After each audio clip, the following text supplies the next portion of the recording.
I think if I was Orthodox, there would have been a lot more Latin requirement. What I'm really happy about is we didn't do the like fucking Catholic pronunciation in my Latin class. Same. So we didn't sound fucking stupid. Mm-hmm. Although, well, normal Latin, I think, sounds a little bit more stupid than Church Latin, but yeah, you know. Oh, I knew a thing, but then I forgot it. So disregard anything. Wait. Is it Church Latin the one that's like Wenny Weedy Weechy? Yes. No, yes. that's what I was gonna say. No. Church Latin has the V's. Oh, we learned Church Latin then. Weedy Weedy Weechy we learned is the actual Latin sorry. pronunciation. We learned sexy Latin. No, it sounds more stupid than that. Wenny Weedy Weechy. When we. They didn't have the fucking the Italian pronunciations. You guys know that, right? It's actually pronounced Italian. The rhythm of the Italian language is important to the language. It's not just an accent. Really? It's actually pronounced spaghetti. Spaghetti. Lasagna.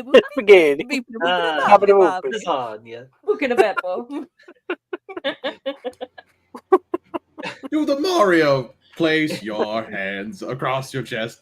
I don't know the rest. I was watching a video and I was like, you know what? That's actually a really good point. Was like this person was like streaming a game and someone was in the chat was just like, why is it okay to make fun of Italian accents and French accents and British accents? And the guy was just like, because they're colonial forces. Oh. we can make fun of them forever because of it. You signed your own death warrant, punk. Go.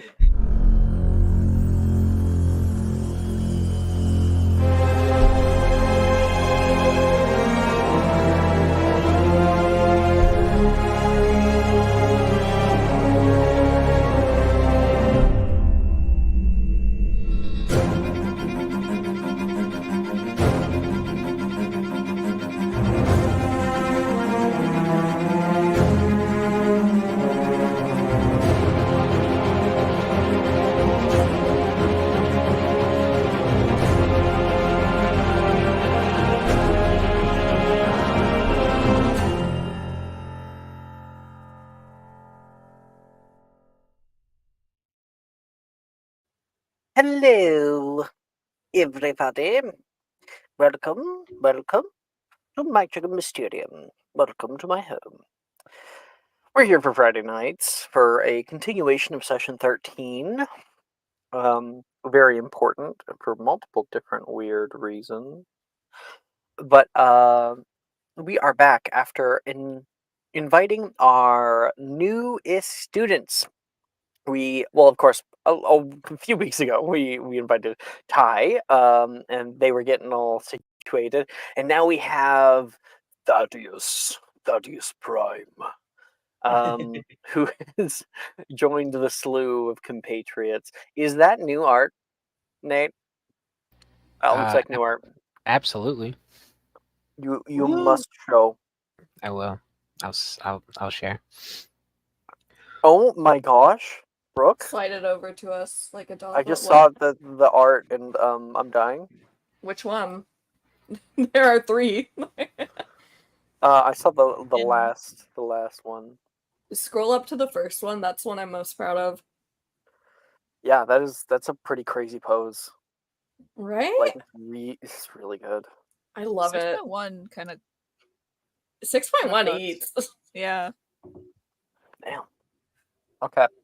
Nice. I love this. Wait, you got this commission? No, this is. Is this AI? No. Yeah, it's generated. Cool. Yeah, That's I think you can tell with the eyes, the smaller eyes. Oh. Ty's being done, but he's not quite done, and it's going to be for 4 and 6 if you scroll even above Brooks. Nice though. I like it. Thank you. All right. So, last episode, we were able to start classes. We went through a bunch of them.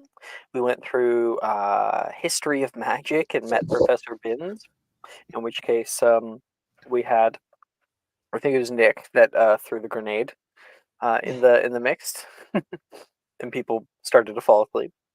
And then we had charms as well. We were able to practice a few different things and learned about Maxima spells. But now, as our story once again begins, we find our students here in the halls of Hogwarts. You guys have arrived to Defense Against the Dark Arts a little bit early. The doors are actually closed, and there is the older students who are currently locked inside. They're doing some kind of test, so you think? At least that's what it sounds like. There's a lot of screaming. Um, uh, Nearby, you guys sit off in the hallway.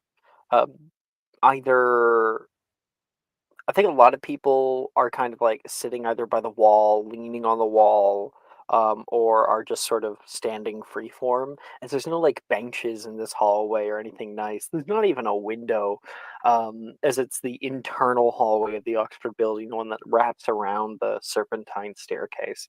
And so, the main question is, and I'm gonna roll a random person. There we go. We got 6 people. Easy. D6. Thaddeus, what are you doing this early in the day while you're waiting for your DADA class to start?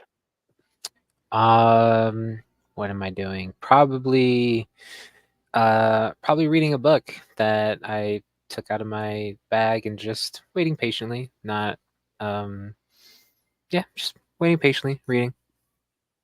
Ooh. What book? What does the title say? Well, it's good to start with like what kind of book, right? We're talking like fiction, nonfiction to start. Probably nonfiction. He's probably brushing up on some he's probably reading like a book that talks about like combat tactics, like just trying to get his focus before he like goes into class, like maybe reading like a book assigned to the class, He's reading The Art of War. something something like that, yeah. He's reading Radagast's Hand to Mouth, a full guide to self-defense. And walking in, Victoria, you're able to see Thaddeus here reading up on this book. The book itself probably isn't going to help him a whole lot when it comes to this class. It's not taught probably like he's used to. If you want to learn how to fight, you can't read your way out of it.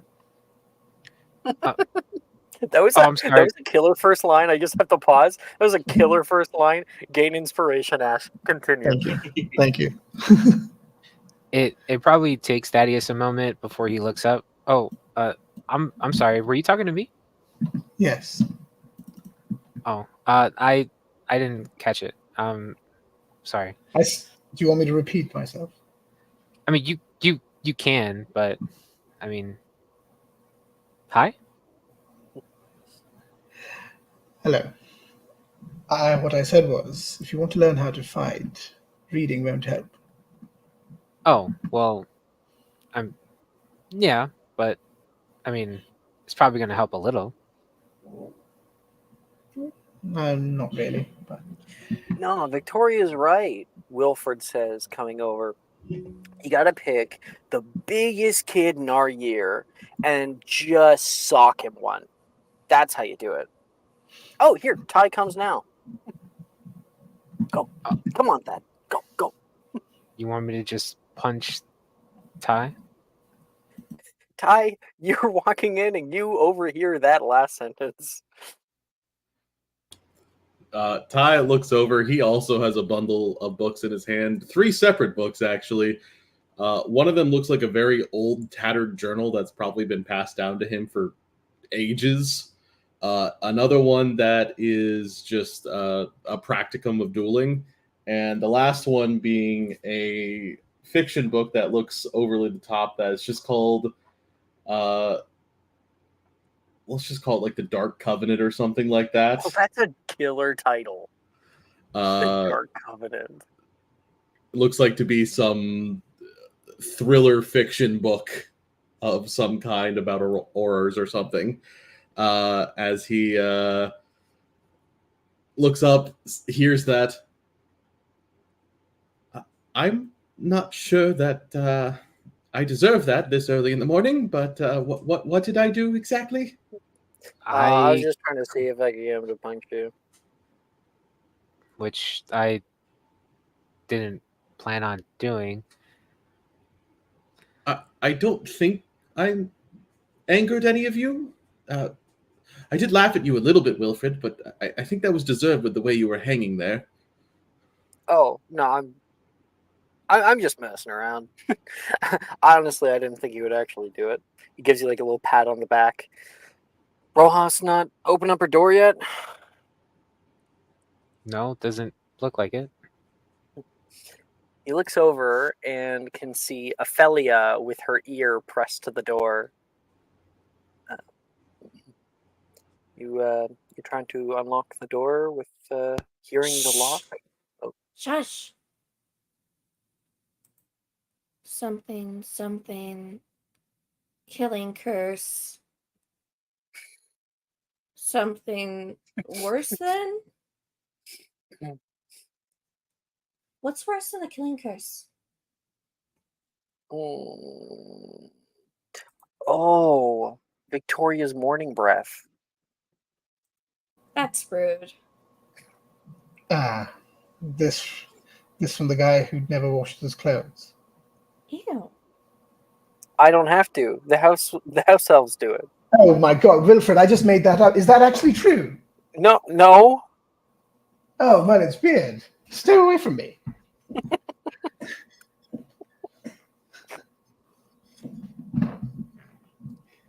I mean, Scorchify cleans things pretty well. Not And you completely. overhear that, Dove, as you and Nox walk in together. In Dove's arms is Dolly holding one of her books. It's like The Dark Forces, A Guide to Self-Protection. And Dolly has like her entire mouth around the corner of it and is just chewing. Just I gnawing. picture Dolly as Momo from Avatar: The Last Airbender. For yeah, some exactly. Reason. An uglier version of that. And I her love eyes are going that. in two different directions. Like the naked mole rat version of Momo. Exactly. Somehow stupider. I love her. Significantly more dumb than Momo is. I'm also gonna have a book just because everyone has a book. I was just thinking that. I was like, fuck, no, gotta make a No, I book. need a book. Oh, The FOMO's getting to me. I was fully planning on having Sun Tzu's Art of War just because it was funny to me. but I need the table's help here for a second, coming up with the the silliest wizard name possible. Pelican like- Grundle. The Snitch's Wand. Grundlebane. Pelican Grundle Mismatches Wands. Pelican Grundlebane. Yeah, that's Wand Grips for Dummies. no. Yeah, Pelican. The author of the book is Pelican Grundlebane. With the book being,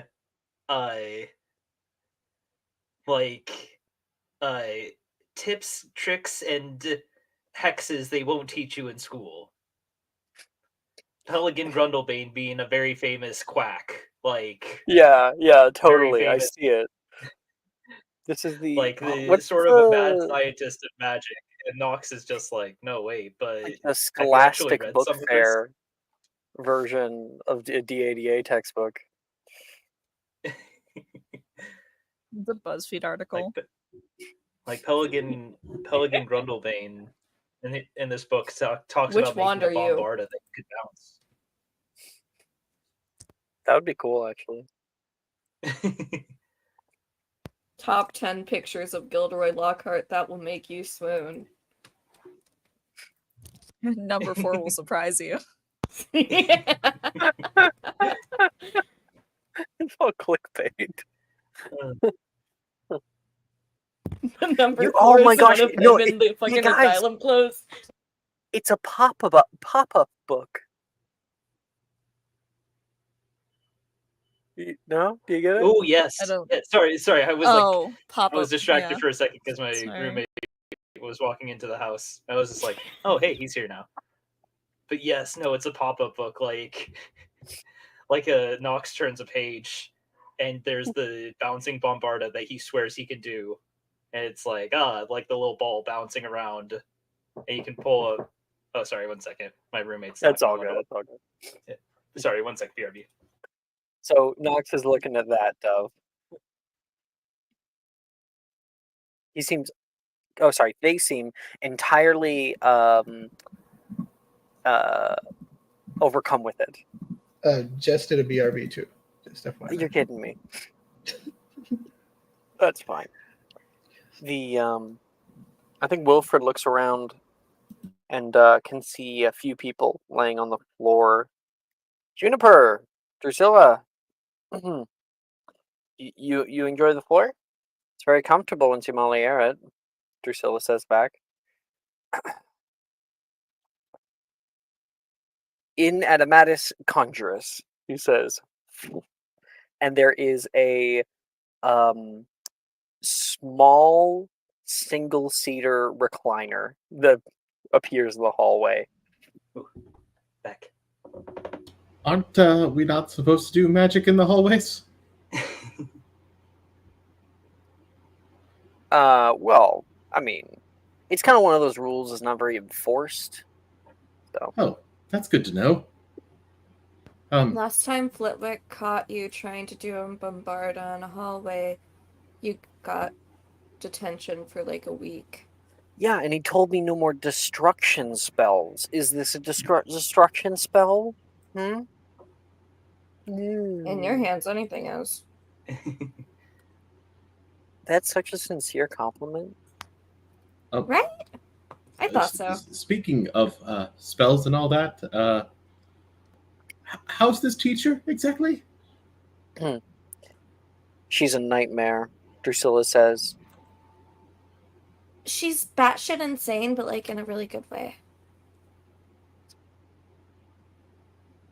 Oh, Think of all the things that you attribute to a teacher with no regard for human life, and then dial that up by 10. She will kill you. oh, wonderful. You have to, in order for her to not kill new people, you actually have to go up to the front of the classroom, like up near her desk, for your very first class. And then you have to yell out in front of everyone, "Hi, my name is blank from blank," and bow to her. Wilfred looks over at Ophelia. It's like, it's far-fetched, but respect. Can I make an insight check on that? Absolutely. I'll try to make a deception check. Is there any way I could help? Because that's not falling for that It- either. I mean, There's it's no true- help action, but you can roll your own if you want. It's Alright. customary also to challenge her to a duel. Can I get the help action from that? Or actually, can I make Dove roll this? No, you can't make Dove roll it. You're the primary liar, but you just received the help action. You can absolutely have advantage. Oh no. That's not good. Oh no. Nat 20! Oh, Dove is way too trustworthy. like he lies only occasionally. this is insane. But Most of Ophelia, Ophelia wouldn't lie to you. Like she seems like the most bubbly like Disney princess ever. There's no way. Man. This teacher must be crazy. Ty will pull out the old ratty journal and start quickly going through it to see if he has anything that could ever deal in a duel now that he believes both of them. That's crazy. Always a 5% chance, guys. Always implied the same Trickster thing. Faye moment. Yeah. So, and I think like Drusilla says, the first mark of her insanity is you'll find the classroom bears no desks. She Well- stacks them all up in some kind of terrible effigy. It's on those days that you know she's in a mood. And comically, the door opens in front of Victoria, and people begin to walk out, and they do look utterly exhausted. Oh, kidding me. Really? No warning? You can hear a few people talking from before. Is I Peter think there? hit me like 50 times. Is Peter there? Indeed, Peter is walking through. I will Okay. quickly just roll as straight rollies to see how well they did. So how Mhm. they're looking. Yeah, they're not looking great. The hair is a little bit out of place. They're trying to fix their shirt. I'll go up to them and say, "You look awful. What happened?" Yeah, well, you're not really easy on the eyes yourself. Of course I am. Everyone says so. I think like they look back and then look at you. Oh, do you have the idea next? Yeah. I might just stick around to see you after. Oh, of course you would. Everyone does. You make me want to gag. Good luck. Good. I hope you stick around, Parkinson.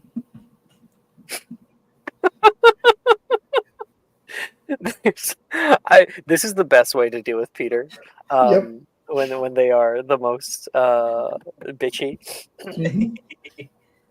So you walk into the class, and Professor Rojas is sitting back. She's got a chair, like almost like a throne, that she has one leg over one of the I guess both legs over the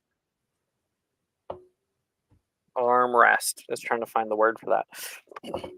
And she's like eating an apple. Oh, come on, we're ready now. You can hear Good luck, the Ty. bell.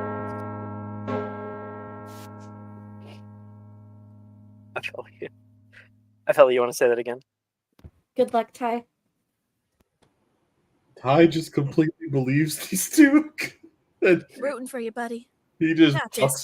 straight to the front of the classroom. Remember, strike first while the iron's hot.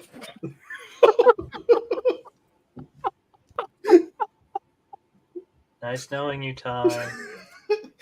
He just walks right up, puts his books his books in his bag, and walks right up to her. Oh, hello. Ma'am, I am Tenivriel Hecate, and I am supposed to get trounced by you in a duel. I mean, that, yes. Oh, well, that's and I'm from very bold I'm of from you. France. Yeah. I'll You be know a what? second. I'll be a second, Professor.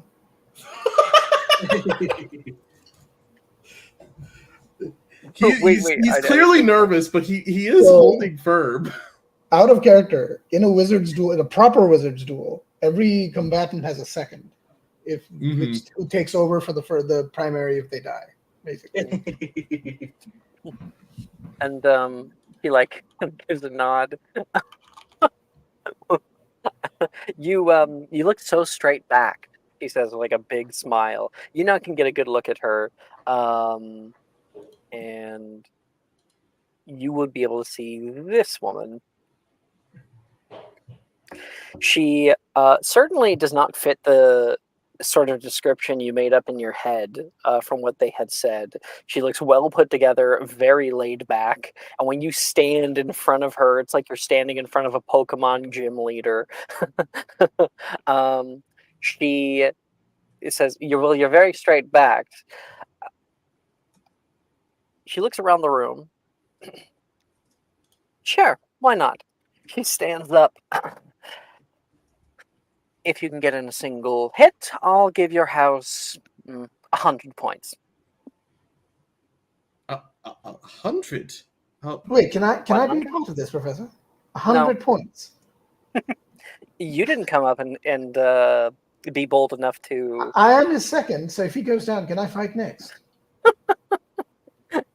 I'm not going to break him down. He's not in 7th year yet. All right. Well, come on, Hecate.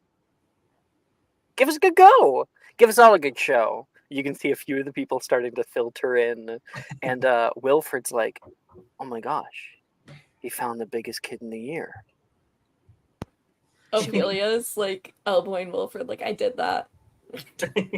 Should we turn around so we have plausible deniability? And not watch this? I worked hard for this. Listen, dueling still actually dueling is still legal in New Jersey, where I'm from, so I know the process here. I'm not getting caught up in a case here. This is a school-sanctioned duel. Mr. Knight, sorry, not Mr. Fuck. It's like a police shootout. Nightshade, will you do the honors of adjudicating this match? She says with a bit of a chuckle. Nox has their book open to a page where Grundlebane is talking about fighting a Hydra. What I had it in my head just a second ago was a Hydra shark giraffe dragon in the eastern on the eastern coast of Africa, and it's like has the little pop up with the little weird looking dragon, and Nox will close the book and be like, of course. Inspiration, Annie. That's how you definitely need it. I put in the hidden chat, but I was just like, Pelican Grundlebane. I like to imagine that he's like the reverse Gilderoy Lockhart, where everyone's just like, you're fucking lying. Please go on. You're fucking lying. Please go on. Yes. I love this entire concept. Nox, you got this, all right? When they tell you to come up to the witness stand, I'll be there for moral support. Ty has shrugged off his jacket and rolled up his sleeves and is Also, across from her. Patty, as you walk into the room with everyone else and you look over and you see on the right-hand side wall, all of the desks have been stacked up. Oh, well. Like piled on top of each other. Yeah, well, that does make sense, but he looks a little more alarmed because it's like, well, if that's true, I wonder what else they were talking about was factual. Mm-hmm. And, all right, Ty and Professor Rojas get into position across from one another. She holds her wand out with like a little flourish, and you do as well to the best of your ability. All right, Nox, call it. Well, of course, both have to bow first. Ty will properly and a full head down to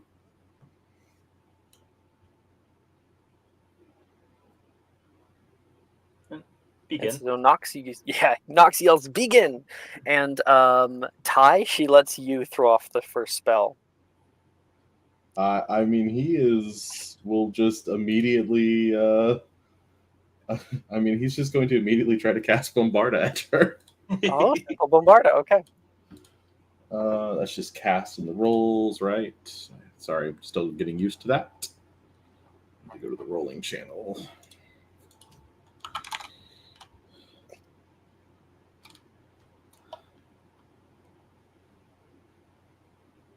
It's just /cast, right? No, hold on. Well, I doubt you have to attempt it. You probably have it locked in. I do. It's /spell attack is what you're looking / for. spell attack. Thank you. Mhm.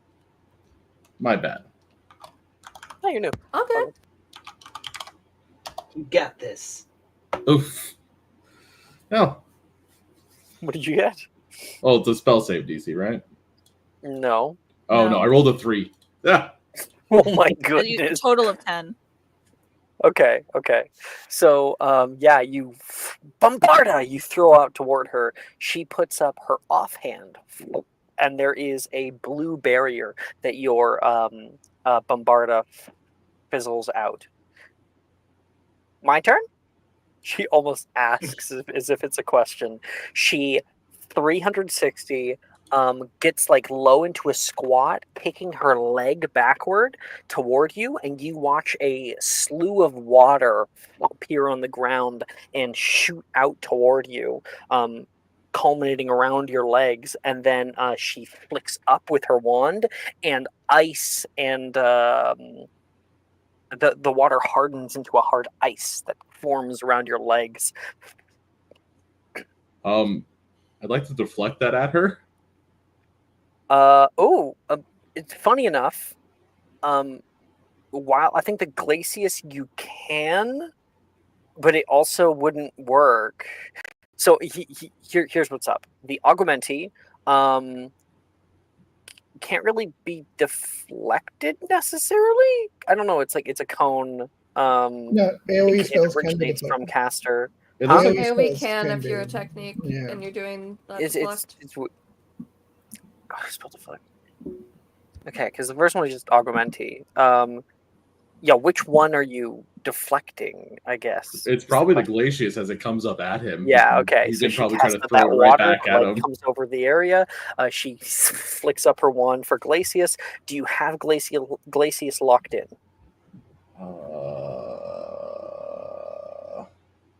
I don't think I have it locked in, unfortunately. You might want to try deflecting the Augmenti instead then, if you have it locked in, because you need to have it locked in to deflect. Mm-hmm. And the know the spell. Augmenti, I don't want to say anymore in case you don't want to like help No. or anything. No, that's fine. I do have the Augmenti locked in, so I can do that. Okay, so I'm not sure how well that will work. Without Augmenti, Glacius does nothing. So Oh. she shoots out that like water toward you, and you flick up the spell. What I'll say is that the water doesn't go toward you. Instead, it creates a large wall. She casts Glacius anyway because it's one fluid motion, and it just creates a wall in front of her. So, sorry. Okay. I just didn't want. I want to be entirely fair. Augmenti is a save. It's a strength save when it's upcast. Yeah, but it's not upcast. She didn't upcast it. Okay. Yeah. It was a 0 level spell that she cast. Anyway, Ty, your go, I guess. All right, that worked. You got this. You made it to another round. You have a second chance. As he will Kalushishu. Kalushu. Oh shit! Okay. That one, is that a save or an attack?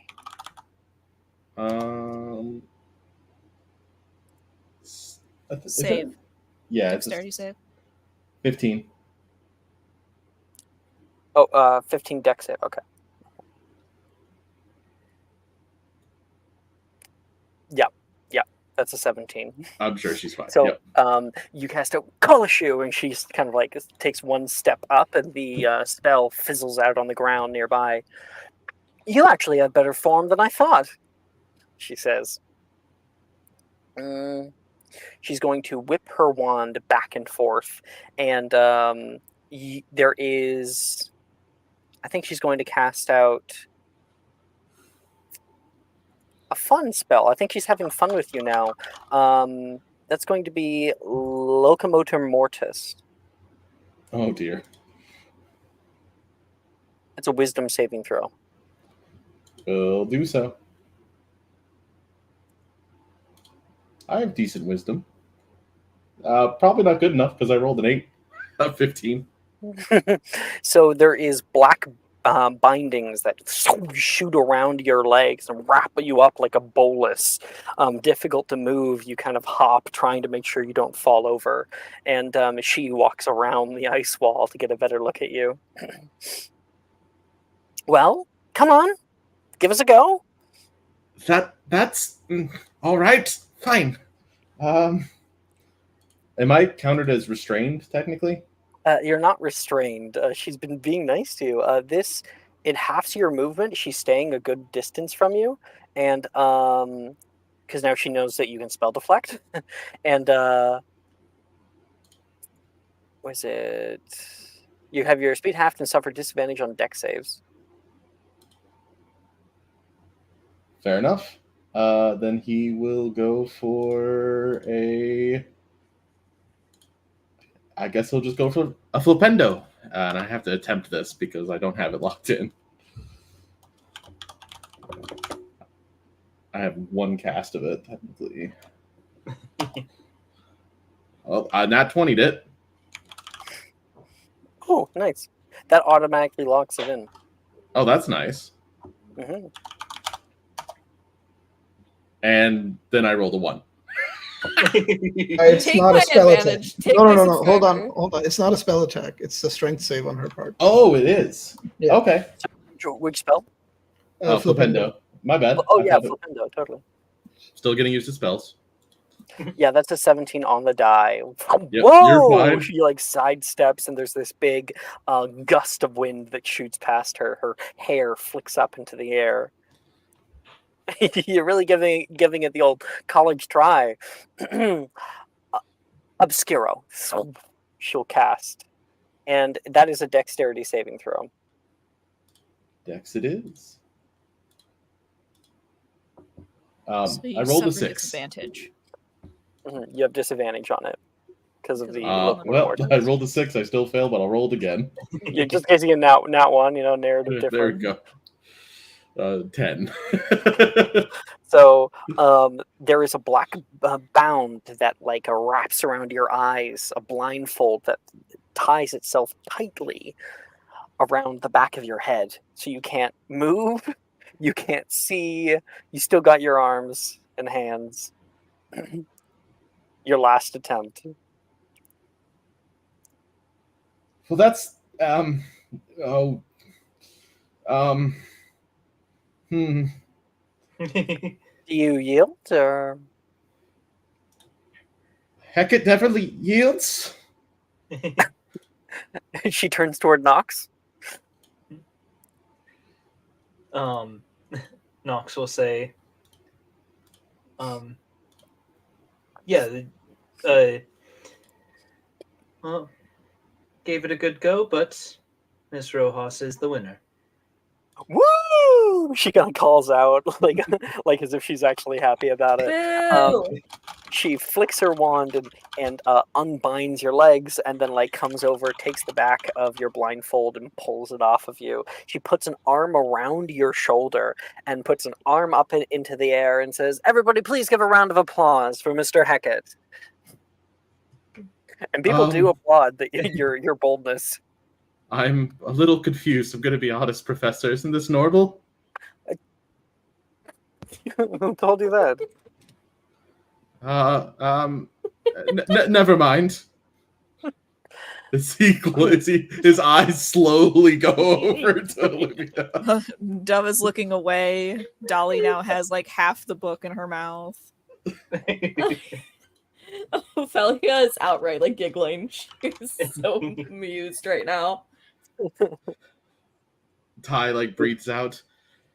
I will try again, though, Professor, at some point. I'll be willing. That was not a wonderful display. In fact, most people would have fallen for my first trick, so I was pleasantly surprised. I better show some semblance. Great Grandma had your office. Wait, seriously? Yes. Oh, well, little legacy. I didn't know. She literally, Rojas knows very little about the previous people who worked here. And she's not really like, I don't know. She didn't graduate from here, so she doesn't really have like a tie to the school other than having worked here. Out of character for our newest people, because why the fuck not? She graduated from Castelo Bruxo in Brazil.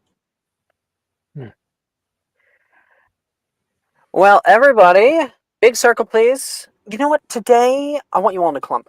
Come here, get close. Yes, ma'am. As he moves over and grabs his cloak again. Gets everybody into like a little circle. And you, Mr. Willowwood, right? She calls out to the back where Thaddeus is. Yes. Hi. You're not exempt. Come on. Oh, yeah. I'll make my way over. For those of you who were here last year, she says with like a little smile toward the two newbies, I might have gone easy on you. Easy on us, Levi says. But this year, I expect much more. We've learned plenty, and practiced lots. But how much have you really retained from your defensive training? She snaps her fingers. Pop quiz! In front of each of you are each practice dummies, and you watch out of the ceiling large wooden figures drop down, boom, boom, boom, boom, boom, boom, boom, boom, boom, all around in a circle around the group. They wheel themselves on little like unicycles on the very top, and they have a big target on their chest. They will only yield to the spell that answers the question I give you. But be quick. Wouldn't want it getting a turn, she says with a big smile. And she will flick her wand over to the backside, and people begin to, oh no. This is exactly what she was doing with the older years. Everyone's getting, it's like test day. And I'm going to grab us new music.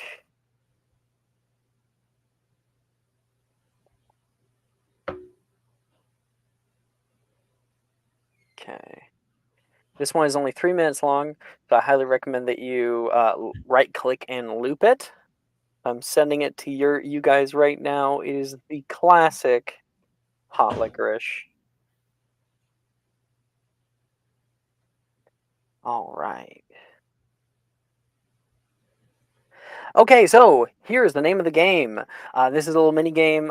It is unfortunate that Zolo and Nate have come in for this little mini game. So maybe I'll try to pick the easier ones. I don't know. Either way, you won't actually be graded on this, but any you get right, you will be able to actually attempt that spell. So potentially, you could try out a lot of spells today. Once I ask the question, what you guys are going to do is you're going to go to your hidden chats and you are going to type the answer. I do not care about spelling. As long as you get the answer, like I see that you know what you're talking about, I'll give you the point. And track how many you've gotten correct and how many you might have gotten wrong. You guys will have, I'll say, 45 seconds to try to send me what you got. Okay. And you know what? For our two newbies, if you send a spell that I'm like, huh, that does actually kind of work, I'll give you the point. Okay? Okay. Let's see here. 45. So you can see all of the dummies begin to form around you. They kind of click into position like clockwork soldiers. And I lost my place. There it is. I should get... Yeah, I'll put this here. Okay. Let's see what's first. Okay. We're going to come up with an easy one. Number 1. I blast searing light at my target and work best on a specific magical beast. Go! And you can see the thing starting to rear up to attack. You got 40 seconds.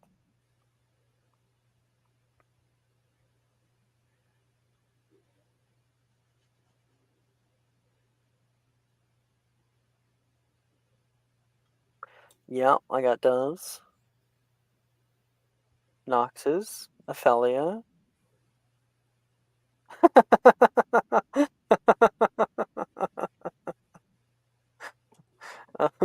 One of the answers is like technically correct, and I love it. Okay. You are technically correct. The best kind of correct.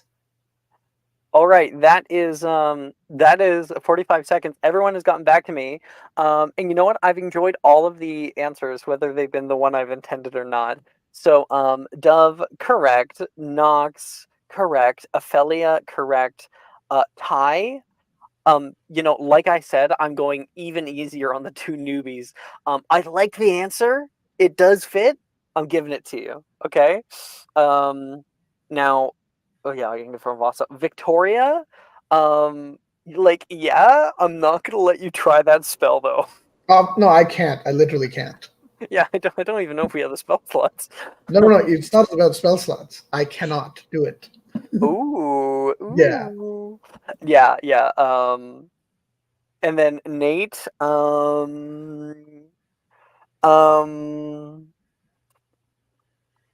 gonna say yes. You can try it if you want. So, the correct answer, of course, was Orania Exumi, which is a spell that can shoot searing light and works only on acromantulas.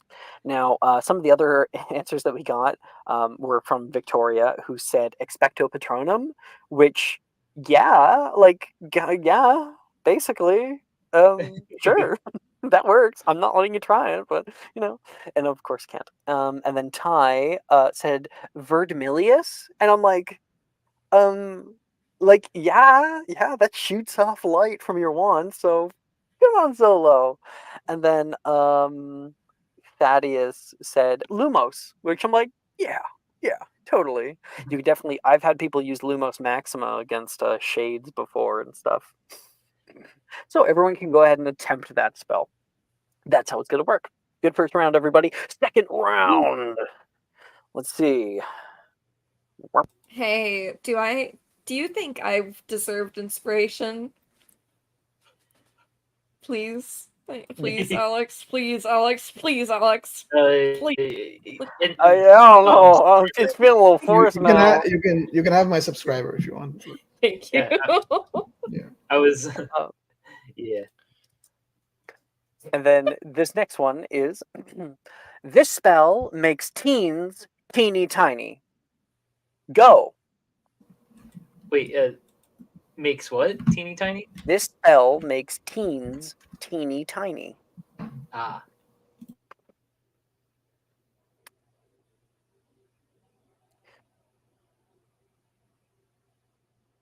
Dove's in. Ophelia's in. Victoria.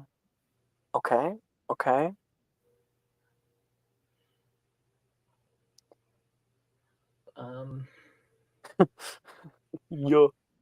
Yurt. Chess, make the noise. Okay, 5 seconds. Okay. I'll just, Here. I'll just guess. 2, 1. I don't know why, but Send the way you say whatever it you reminds got. me of Yertle the Turtle. Okay.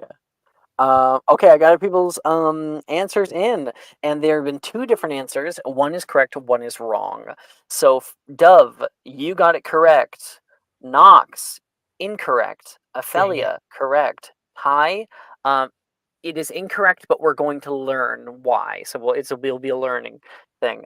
Victoria, correct. Thaddeus, incorrect. So, the correct answer was diminuendo. Gosh dang it. And I the knew it was incorrect answer was reducio.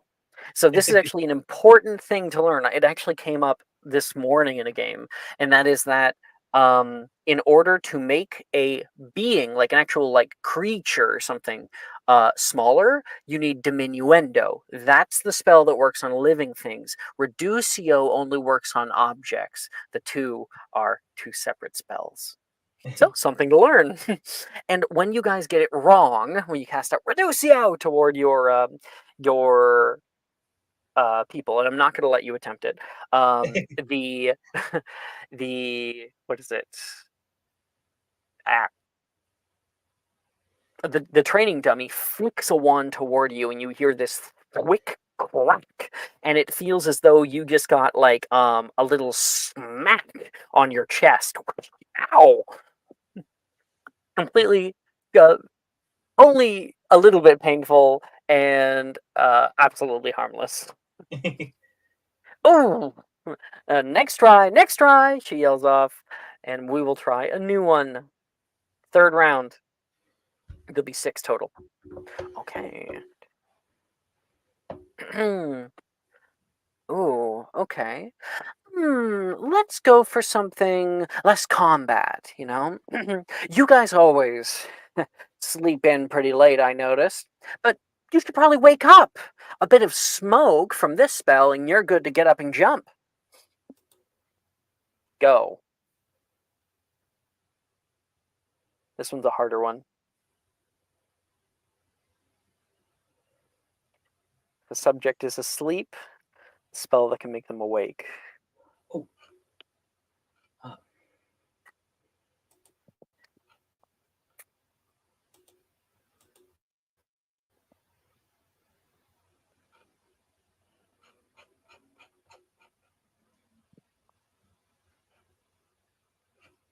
15 seconds.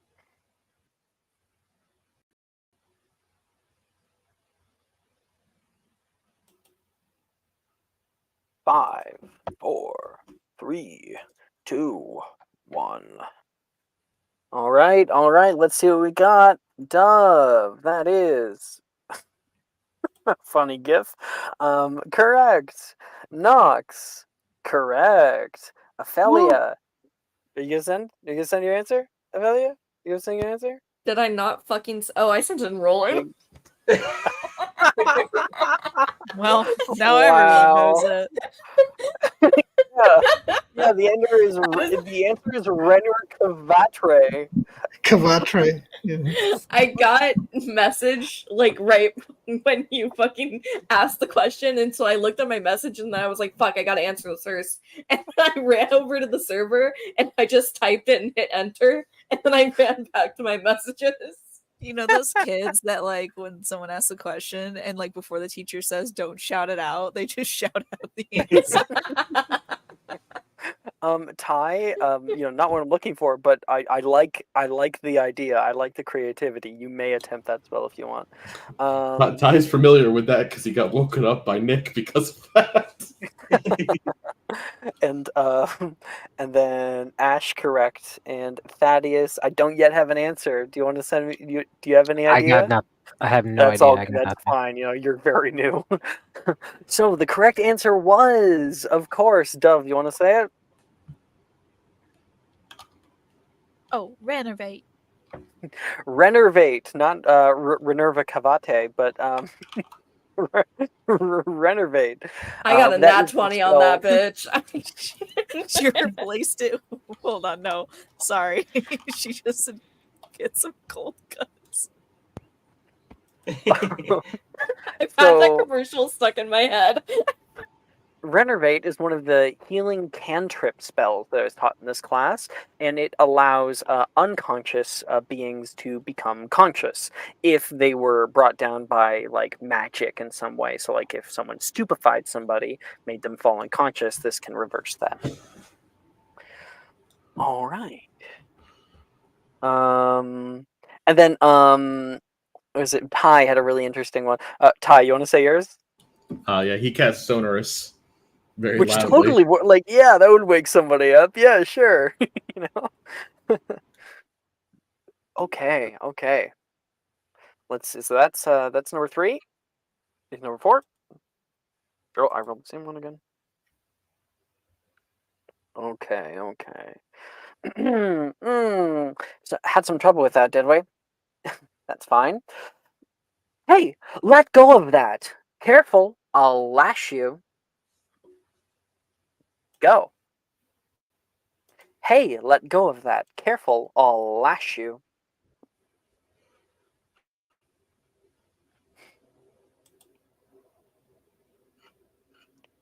We got Doves, we got Nox. We got Victoria. That's funny. Ophelia. Oh, Brooke. Damn. Okay. Yes. What do you expect from me when you say Lash? Okay. Okay. I'm liking it. We got 5 seconds. I think I got everyone's back. Everybody has a proper success. So obviously the answer is relatio, which for everyone to know is the spell whereby you can stop somebody from holding or like restraining objects. So this is important to know, because if someone tries to like cast accio at something someone's holding, it doesn't matter. They're holding it. You need relatio in order to get them to release their grip on the object. Or person. It ends grapple as well. And the sheer amount of whip gifts that I got is something else entirely. And we had one other answer. I think it was Thad. Thad, that was a good answer. Do you want to say it? Sure. Defendo? Defendo, which like, yeah, totally. Cut somebody, get them to drop something. I like the creativity. You may attempt to defendo if you wish. Gotcha. I actually already have it. Dove, can you? Jess, just send me a GIF of the Balrog, with the whip, right? And in all bold font and like the meme text, it says "bend over." Oh my god. Private chats are meant to be private. I don't know how to tell you this. Anyway, answer the second question that I gave to you. Hey, Jess, can you send that to me? The answer is no, Dove. Hey, Hey, Jess, Jess, can you send that to me, please? Yeah, absolutely. I can send that to you. Jot it in your head. Yeah. Yeah. Because apparently the sanctity of private chats is no longer saved. There you go. I don't know. For us, Canada is a one-party state. Okay. No, it's not.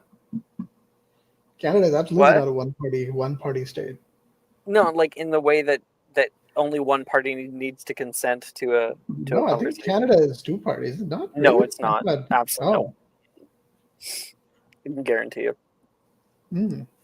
I don't think there's any difference from province to province. Anyway, all right. So that was number 4. Number 5. Okay. You know what? These dudes are dummies. Make them feel like it too. Let me say that again. These dudes are dummies. Make them feel like it too. Go. This is the second last round.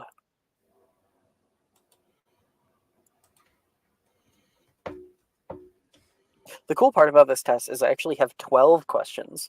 So the next time you play it, if you play it like a second time, it could be different. Heck yeah.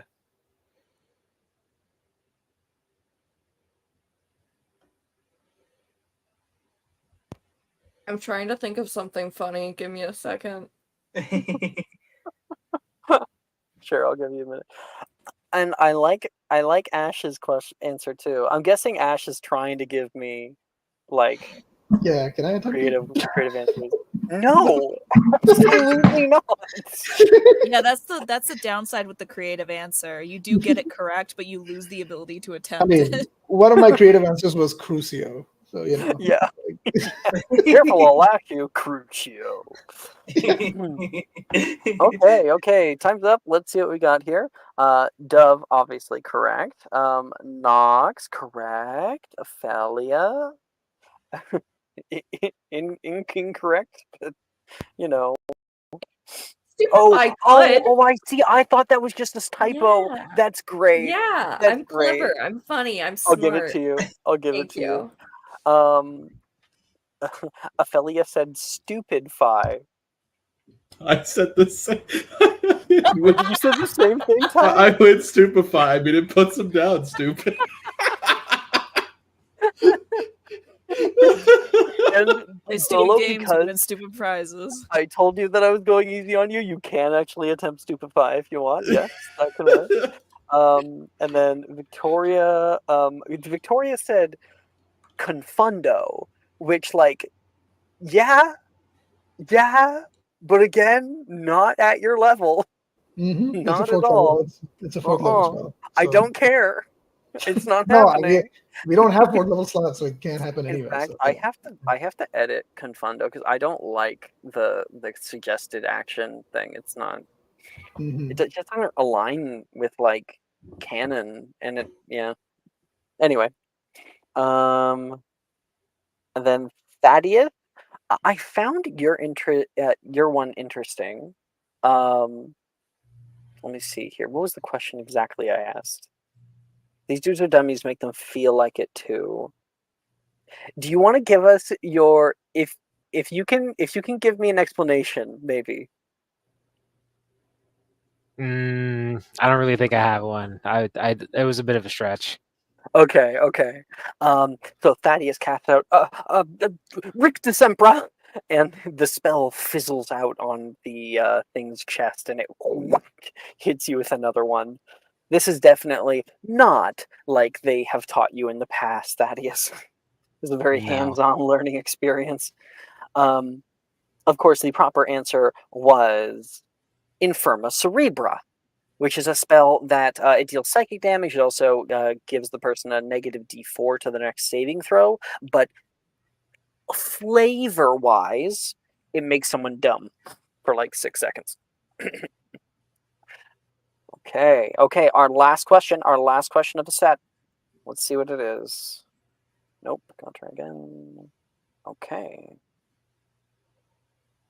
Oh, great. Sometimes when I see you guys casting this spell in class, I always think, seeing you swinging through the air, you may as well be a spider.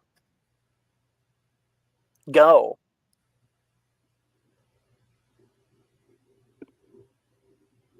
Swinging through class, you may as well be a spider.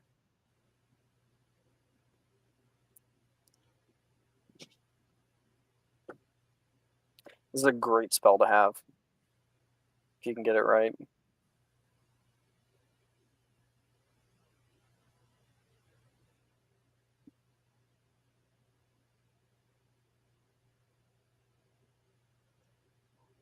Was it?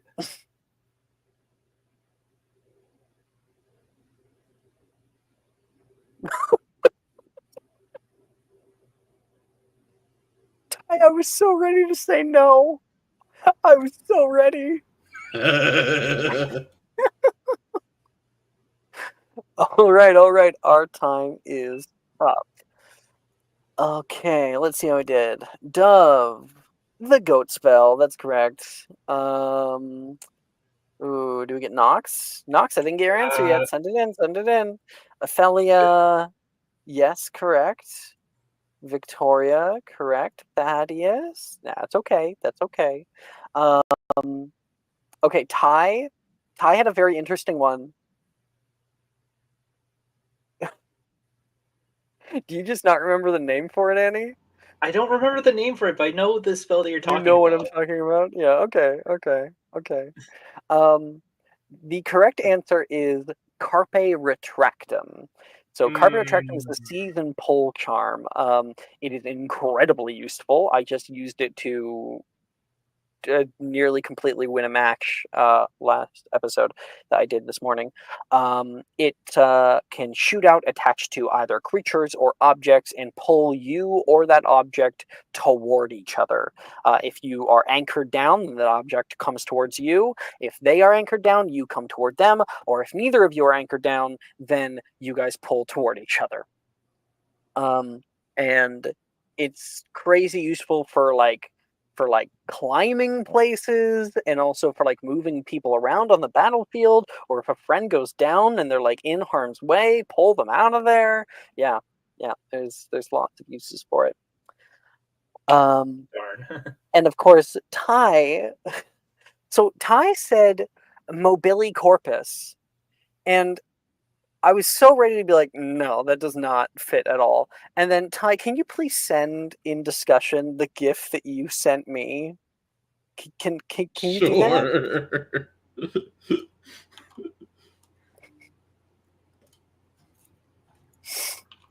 So I have to give it to him. I mean, it's specifically said other people like spiders, and their arms would be flailing technically. And you're off the ground, swinging through the air. So, yeah, you get it. Yeah. Everyone may attempt that. And with that final one sent off, people send off their spells. Spells shoot off down the way, and people, many of them kind of fizzle out. A few of them knock back their respective dummies, and Professor Rojas can see the class is starting to get tired. People are really trying to put in their all. People are getting whacked left, right, and center. All right. She gives like a little clap. We'll be done for the day, and all of the dummies fall into a neutral position and then roll back into a recess in the wall. Very good, everybody. Very good. Thank you all for participating today. This has been illuminating as to how well my teaching style has been working for you all. And when it comes to the heat of the moment, you will need to be thinking about spells on the fly. You'll need the right one for the right situation. So, if you didn't do well today, this might be a sign. And you can hear the hefty bell call to all of you from behind. And class comes to an end. There we go. Turning off my hot licorice playlist. Very good. And Thaddeus, out of character, you may try 2 of any spells. And I'll also give that to Ty as well. Oh, when I say 2 of any, I mean 2 from the DADA list. So allow me to show you what I'm talking about here. Oh, wait, no. We kind of went over this last time because we had a charms class. So you guys kind of know. You can look at like the 3rd year spell list. And you can go up to the DADA specific ones, which are right here. And pick a few from here if you want to try them out. That'll help me to give you a grade as well in this class. So, I know the answer might be no, but I'm gonna pitch it anyway. It not affecting my grade, but could I attempt Carpe Retractum since I knew what the spell was? I just forgot the name. Oh yes, you may. I'll give it to you. It's okay. Okay, thank you. Yeah. So kind of The I'm fine with test it is affecting supposed my to just be like a mini game. It's not supposed to be stressful. You know what I mean? So.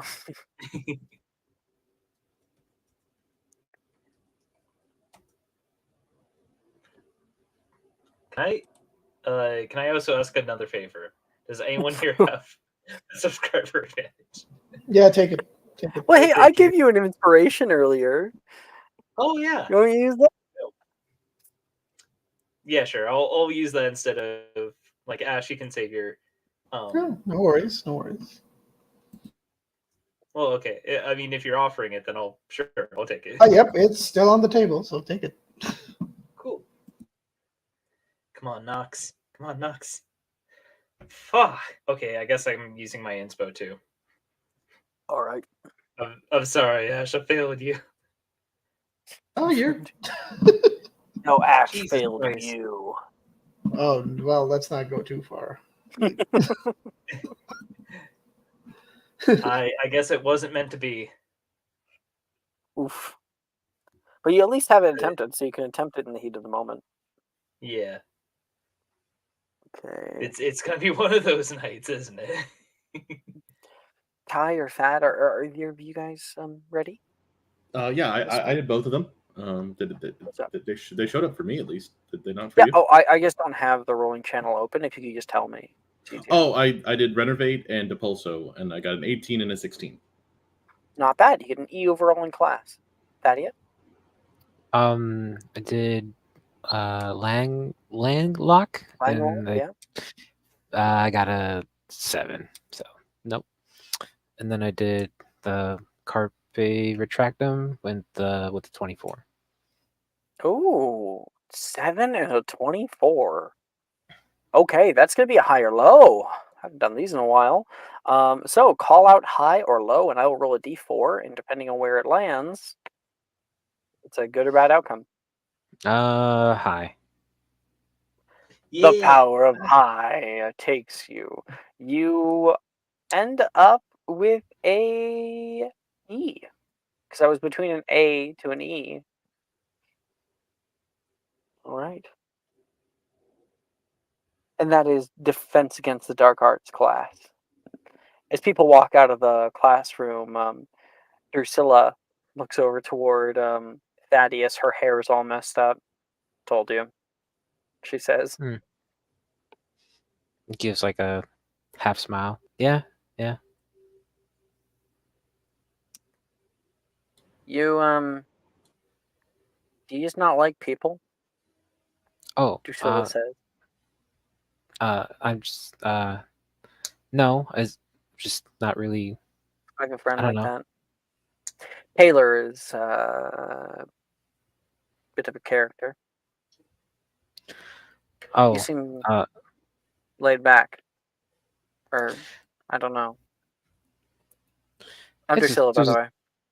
Oh, hi. Thaddeus. No, I mean I don't not like people. It's just a lot to kind of adjust to. I wish that I could be in your shoes. Coming in here for the first time, having everything be new. You have a lot of excuses. This girl is talking to you. Oh, This is Drusilla. She has her hair in 2 puffs behind her, and has like a little red headband on. I mean, I don't know. I'm not used to being in this kind of position. It's very different back at my old school, and I don't know. Yeah, it's odd. I Where like your. is your old school? Oh, I'm American, so ever Morty. Gotcha. Yeah, So you're another American. that's what I keep hearing. Yeah, just another American. And it's like gentrification. Yeah. I like your and he kind of like makes like a hand gesture trying to uh like Point at the headband. yeah, to the her hair poops or like Princess Leia thing she got going on. Oh, it's I like to keep it up. I hate when it touches the back of my neck and stuff. Oh, gotcha. Yeah, that was man, I felt stupid. Professor Rojas is a weird teacher. Yeah. I was joking though. She's not a nightmare. But she's also is a nightmare. It's kind of in the middle. As I'm Okay. sure you're starting to see. Yeah. I'm gonna be Gotcha. in the clock tower courtyard, pre-period. Come say hi if you want. If you need Oh, someone to talk to. yeah.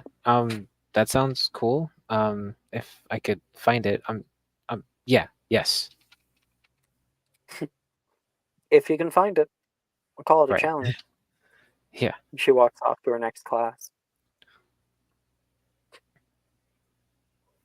All right.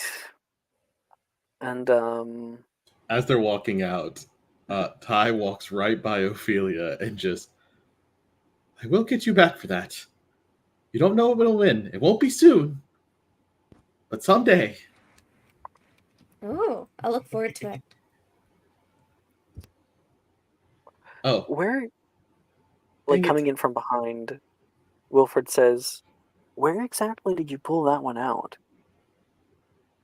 What dark recess of your mind did that come from?" To me? Yeah. I mean, does it have to come from a dark recess, or can it just be for fun?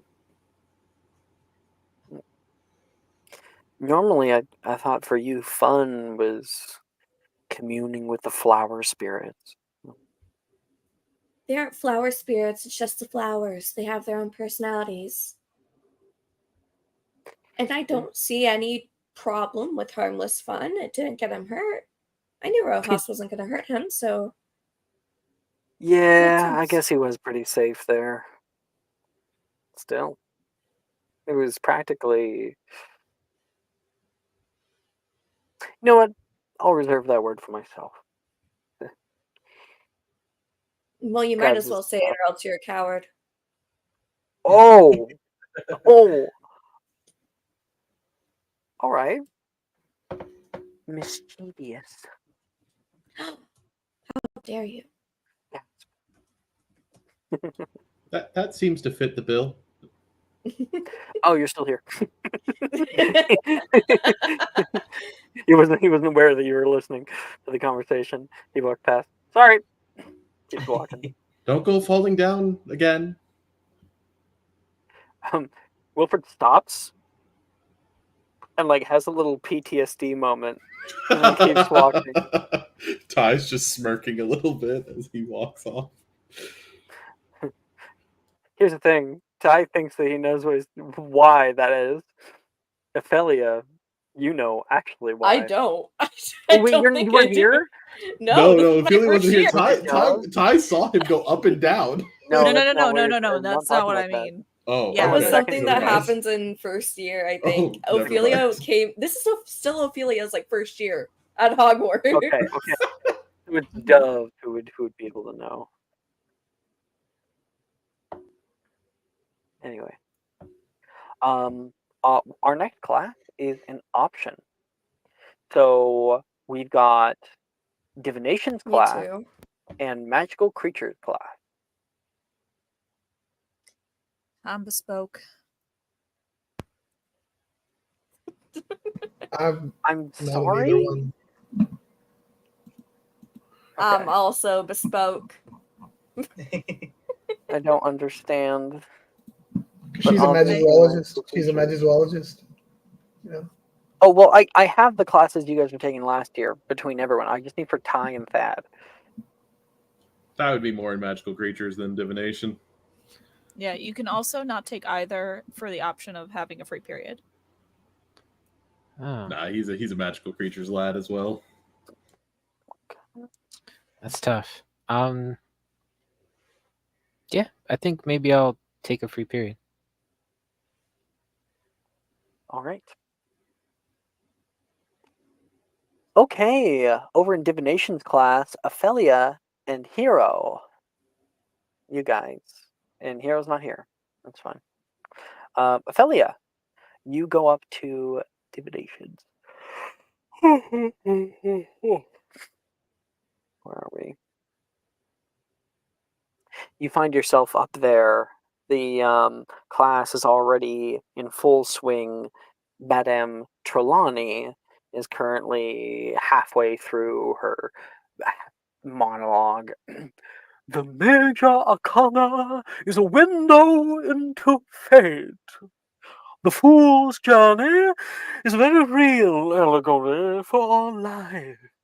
Each thought shows a path, ever branching and intersecting among the stars. You can see, obviously, today's lesson is on... Oh, hey! Hero's here. Oh my god! Hero! Today's lesson It was is fate. on... Tarot? Tarot, yeah. It's too bad that Hero didn't get here till now. I would have loved to see how they did at the test. Oh my god, Toad. Sorry. Oh my god, I love your work. Sorry. So sorry. Beyonce. Sing How I Want for Christmas is You. I'm so sorry. I'm so scared. Duh. Fuck. I'm sorry. Josh okay? is always unhinged. Why are I'm you sorry. always unhinged? It's all the undiagnosed ADHD. I'm so sorry. Oh my god. Oh, hey, same hat. Oh cool. Hell yeah. I'm gonna go back to muting and cry now. No, Hero, you're in the class that we're just about to do. It's your favorite. Oh yay. Yeah, it's divinations class. Woohoo. Pretty sure that's your favorite. Mario? What? We're getting the whole cast. Wahoo! Here we go. Oh. Oh, Someone had to be Luigi.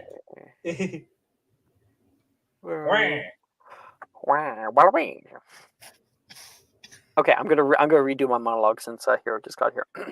The major arcana is a winter into fate. Madame Trelawney is in the front, full swing into her lecture. The fool's journey is a very real allegory for each of our lives. Every card shows a path, ever branching and intersecting among the stars. And Hero in front of you is a tarot deck. Huh. In our lives, we change and encounter others that may help us on our path, she says, tapping Levi's desk. The Empress, she points up toward Juniper, the Hierophant, the Magician.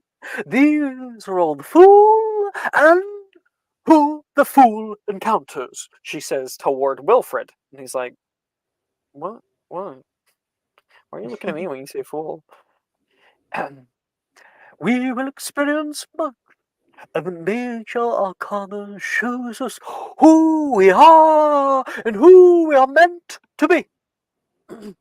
Of the tarot, cards may be pulled upright as a show of fortune, or be pulled in reverse as a sign of woe. And all of you guys are going to be, I guess you and Ophelia are going to be partnering up to do some tarot readings. Whee! Ooh la la. All right. Remind me again who's in this class other than me and Ophelia. I got dibs on Nolan. Assumed as much. Thank you. I was like, Listen. there's no competition here. You got him. I'm not getting in the way. Hands are up, walking away. That's not. I'm gonna take him by my mouth and like shake him. Like a dog. You're gonna fucking bore this man? What? No. You know that blind dog that like fetches. Oh god, it's already unhinged. Okay, sorry. You came in, so yeah, of course it's unhinged. I'm sorry. Just Moment in. Oh my god, Jaw, you would have been so proud of Ophelia earlier. She gaslit someone to hell with Dub's help. Oh yes. God, fuck, I missed that. No. God damn it. I missed all the fun shit. You're gonna have to watch the VOD. Oh yeah, I won't say anything. Damn it. All right, I gotta rewatch it then. Sorry, who is in divinations? Sorry. Yeah, I guess I'll get the list. I don't remember. Last list. Okay, so in divinations class, we've got Levi, Gemma, Macy, Nolan, Morgan, Rin, Juniper, Wilfred, Darcy, Logan, Nate, Brett, Drusilla, and Saoirse. Ooh. I want to be really basic and simple and go the obvious answer, which is Brett. Of course. Hell yeah.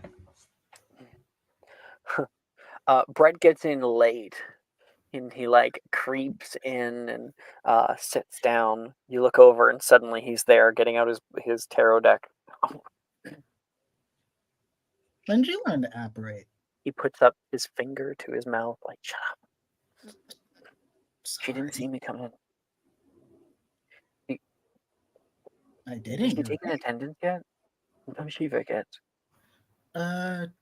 She looked over at Trelawney, who was like elbow deep in reading her tarot. I don't think she's noticed. Okay, good. Normally, if she forgets, I find she just marks everybody as here, like after class. I mean, you gotta work smarter, not harder. Is that what you want to call it? So, do you know anything about how to use these?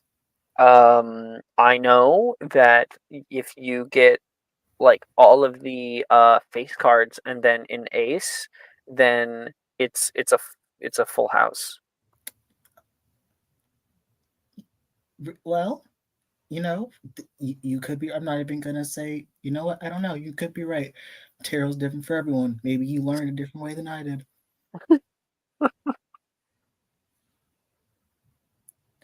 I'm But joking. I know nothing about tarot. Be clear. well, I know a little. Well, that's a lie. I know a lot. My aunt taught me a couple summers ago. We have one in our family, but like I'm not old enough to use it yet. So, Not old enough to use the tarot. Why? well, Isn't it just a bunch of cards? well, divination is all about intercession and the connection between our world and other ways of knowing. And sometimes you have to make sure you're prepared to handle what you can learn. That's So quite the like way to put it. yeah. Why do you think I'm so cool with Ghost? And I actually realized I got it wrong, by the way. It's not divinations or magical creatures. It's divinations or ancient runes. I'm so sorry. So if that changes your guys' answer, Ty or Thad, just let me know.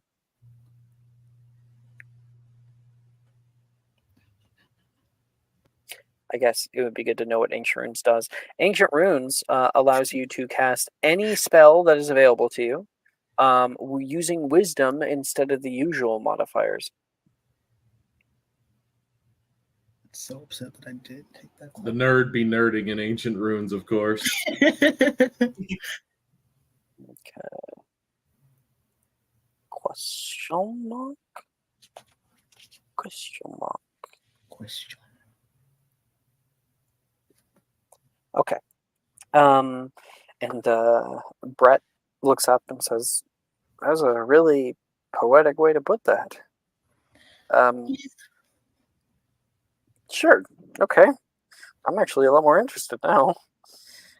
Oh, my job is done. Alrighty. Well, you wanna? What are you indoctrinating me? Do you want to pull first, or do you want me to pull first? Oh, what's pulling?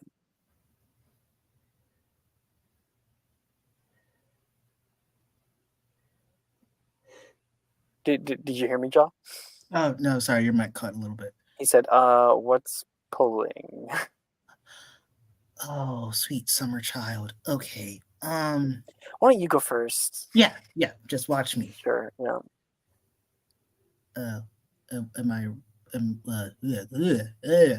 Yeah. English escaping me. What am I rolling? If I'm rolling anything.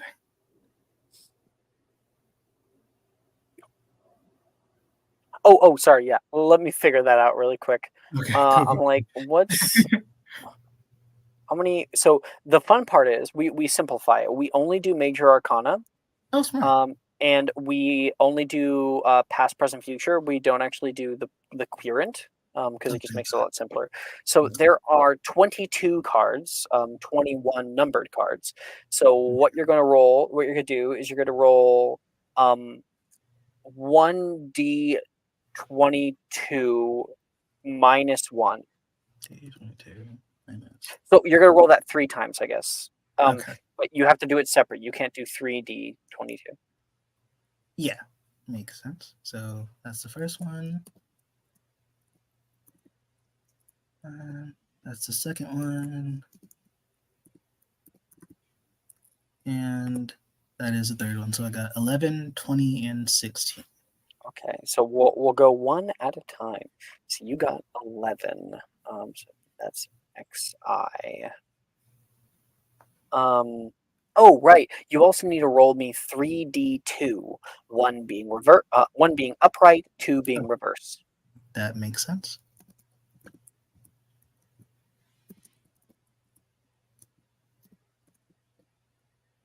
Okay, so I got 2. You said 1 was reverse? 1 is upright, 2 is reverse. Okay, so 2 upright, and the last one is reversed. First 2 are upright. Okay, so our first one, you gain the card Justice. Upright. This is about Brett's past. And I do have like little kind of pictures. So I don't know. I'll send them your way. Because why not? They're not colored, they're just black and white, but it's a very pretty deck. So Oh, it's beautiful. Oh my god. I love that. Okay. So what do you I got it for you. I got it. Upright. Justice reminds us to actively course correct those instances of institutional bias. It's not simply a matter of what is fair. Justice interrogates which lenses are corrupted by structures that value a concentration of power. Regardless of whether or not it benefits you personally, value and pursue what is right instead of perhaps despite what is popular. So that's about his past. How do you interpret that? I think that she would, as she's looking at it, just go, Did you do a lot of fighting growing up? The war. Right. What was it like growing up with that? Scary, for the most part. I never really knew what I could trust, and I mean, coming from my family, I was a lot more safe than some of my friends. My family has been Wizarding Society for a long time, but some of the half-bloods weren't as lucky. Oh. I could imagine that puts a sour taste in your mouth. What do you got for the present? Let's see. Okay, so what's the second number? It was. Where'd it go, motherfucker? 20, like 22. And it's 20. upright. 20 upright. Oh my gosh. Okay, so you got Justice and then Judgment. Holy shit. This is his present. Judgment represents strength of character. Your journey has been long and difficult, and you have risen to the occasion at every challenge. You're ready to look back on your journey and assess your triumphs and failures. Judgment heralds a spiritual awakening. As one part of your journey comes to a close, a higher purpose calls to you. Heed that call.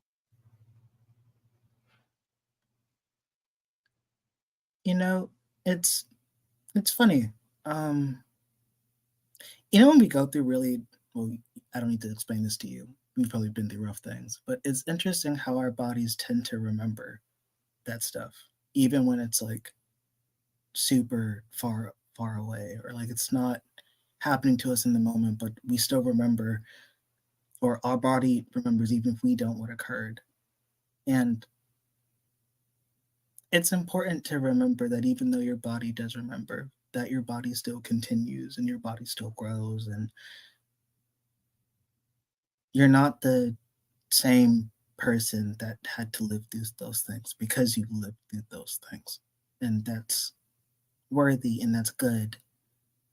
And you can be able to look back on the bad things that happened and you can acknowledge that they're bad, but you learn stuff from them, Kind of like you and having to live through a war, something that most kids nowadays, especially back in my world, well, they still live through it, but not as often as we used to. It teaches you different kind of things that you don't learn every day.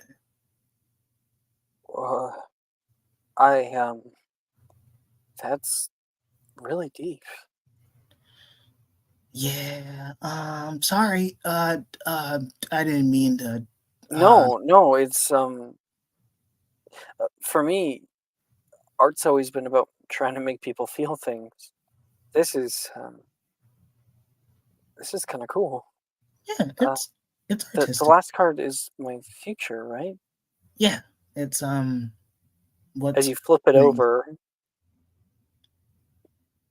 it's in reverse. okay.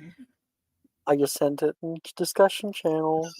No, don't let it be the card I'm thinking. Please, no. Oh, it's not Ooh. good. Oh shit! That's oh fuck. Okay, wait. I'm actually ooh. Hmm. Mm. The walls you have built remain strong, but you never leave them. In an effort to hide from the wind and cold, you have also shut out the sun and stars. You resist change because it may entail starting over. To your mind, a fresh start is more of a threat than a new opportunity. The present is saying that it is revealing a new path to him, that is a new opportunity, and this one says he. What? Hero. Really? Is that bad? No. Actually, how do I explain this properly? Do you know anything about stars when they die? Do you know what happens to them? They explode? What Yeah. does it have to do with my future? Okay. Reel it in. Reel it in. So when stars, for galaxies to be created up in the sky, things have to explode and die.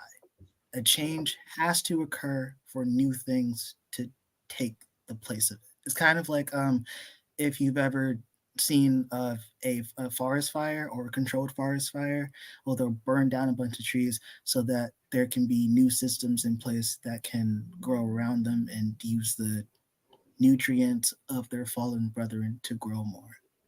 Am I making any sense right now? Are you saying I'm going to die? No, no, no. Okay, see, okay, I thought that's what you were gonna think. Change is good. 9 times out of 10. Change is the one constant in the world, which is an oxymoron. But change is the one constant in this world, in our both of our worlds. Change is the natural state of things. We have to grow, we have to change, we have to evolve. And to do that, sometimes we have to leave things or ideas or parts behind. Oh. Oh, So okay. yeah, you're trying to avoid something that could be good for you because you're afraid that things won't be the same. But sometimes that's okay because it's good to know that you have things that you're afraid of losing. That means you love them. Mm. All Yeah, right. these cards get pretty deep. I'll have to think about that. I don't know why, but I believe you. And Hero just kind of like very like a big just grin on her face. She's like, yeah, they can be helpful sometimes. Sometimes they can tell you really shitty things. So 9 times out of 10, they're really good for introspective kind of stuff. I'll give it a try. Absolutely, yeah. Okay. Really? Okay. As you cut the deck, and then I looks like hey, I got this card too. And he also pulled Justice. We're gonna see if it is.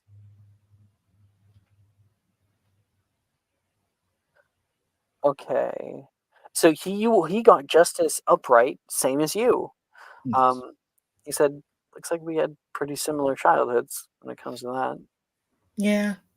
A lot of trying to understand why things happen the way that they do Well, sometimes. that is if I'm not fucking this up. Um, and for your this is your present, past, present, future, right? Yep. Okay. Presently you got the lovers, I'm and one second, one second. gonna throw up. I like to It's believe that actually is something that came out of Hero's mouth. Absolutely. Like she shrivels and goes. I'm gonna throw. Yeah, I'm gonna go to the book for this one. He says, and goes starts flipping through it, Oh, and God. No. I'm gonna. Take That's it so back. real when girls catch feelings. No, I don't want it. Here, Starts this one's retching. smaller because there's actually 4 different lovers, but this one would be the one that would pertain to you. I'm gonna throw up. No. There you go. God. He says, the lovers represents mutual desire. They herald healthy partnerships, unions born of consent and enthusiasm. There's attraction, and he looks up exploration fueled through curiosity. Ophelia signified from the by next table apples. over, like throws something at Hero. Oh, Hero, do you turn over toward Ophelia? Oh, the pixies are attacking me again. I must seek cover. And she'll just turn her head and just be like, what the fuck? It's a sign. A healthy balance is struck between desire and promise, wishing and fulfillment. That's cool. When it says here, it's not necessarily like a romantic. Sometimes it can be any kind of relationship. So you are currently happy with your personal relationships. Yeah, I love all my friends. You're all great. Some more than others. I'm your friend, he says. Yeah, you're one of my close friends. Really close. That was impulsive. The hero just fucking fully blushes at saying that. Okay, let's see what your future is. Let it be death. Let it be death, please.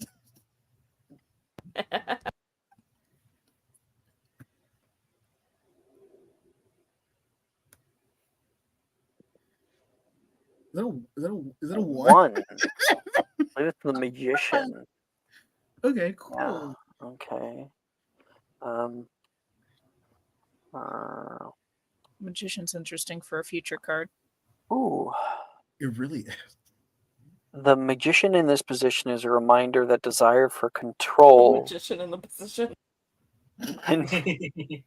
can be stifling or even destructive.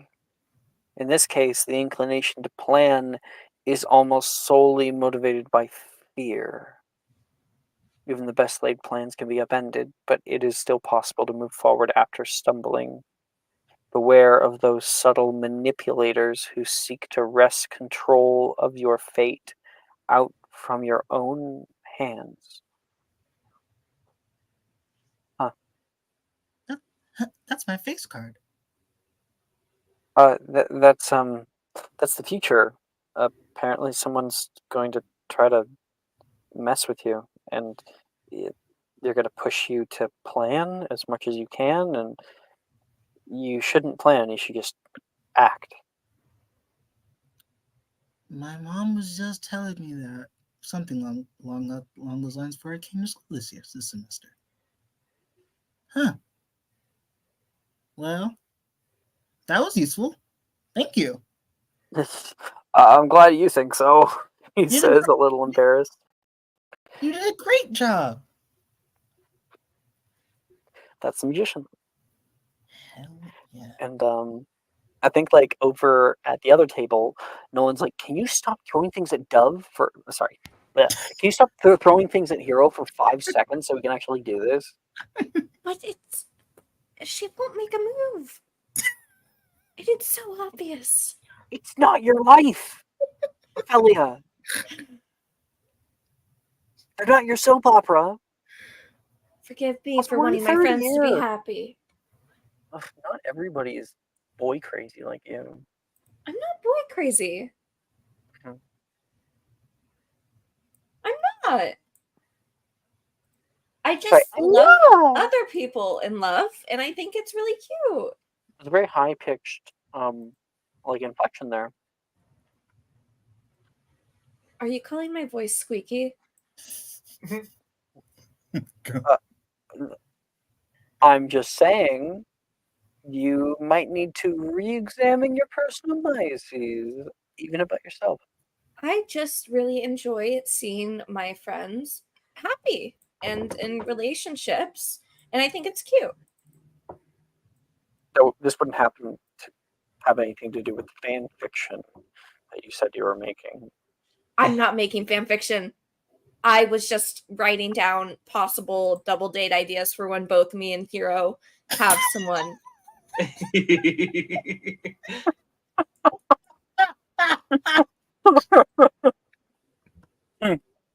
All right. Yeah, that's totally normal. Shuffling the deck. It's Ophelia, like on her bed, kicking her feet at 3 o'clock in the morning, and then Hero will kiss Brett, and then I will kiss Nolan, and then it'll rain flowers. And then Hero and I will. I mean, Hero's probably not opposed. Probably not. I mean, after that one episode, right, where you're like, oh. I mean, I think you can remind me girl. to have a scene with Dove later. Not right now. Later. Oh, you know what I should do? Okay. I'll do that next time. All right, let's see. We've got 10 upright.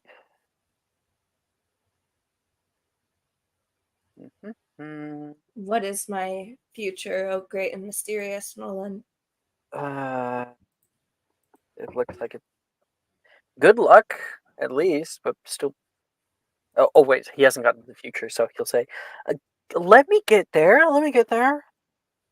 You're past. Oh, Wheel of Fate. The Wheel of Fate is a reminder that things are as they are meant to be. There are good turns and there are bad turns, but so long as the wheel turns, life proceeds. It's a reminder that despite all its highs and lows, life continues, and the Wheel of Fate generally heralds a certain amount of good luck. Oh, it's calling you privileged. No, it's saying I'm turning the wheel to progress other people, and I have been. Excuse me, is my turn to be doing the interpretation. Thank you. I just think You you're a little are biased. privileged. Pot kettle.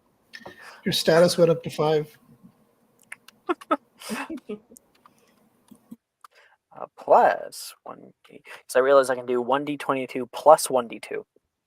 Oh wait, yeah, 1d.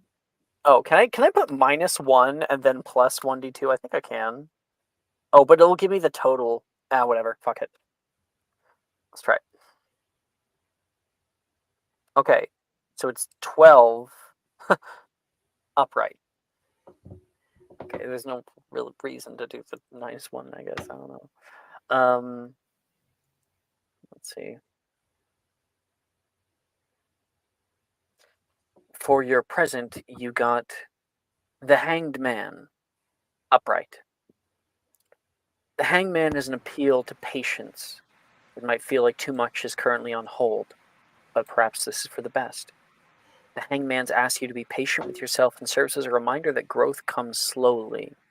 Be assured that biding your time is not the same as wasting it.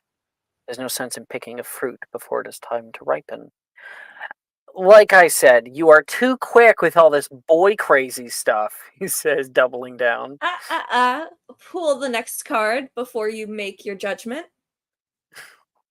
And I'll quickly send the Hangman card.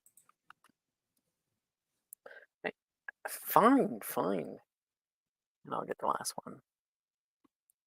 We'll see where my impatience gets me.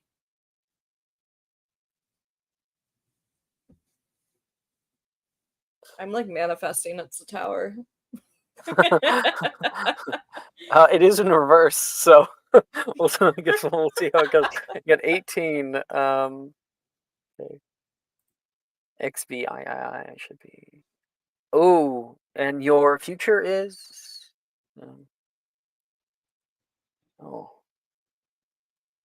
The moon. He says, a little bit off put. It's in reverse, so I don't think that. I'll just read.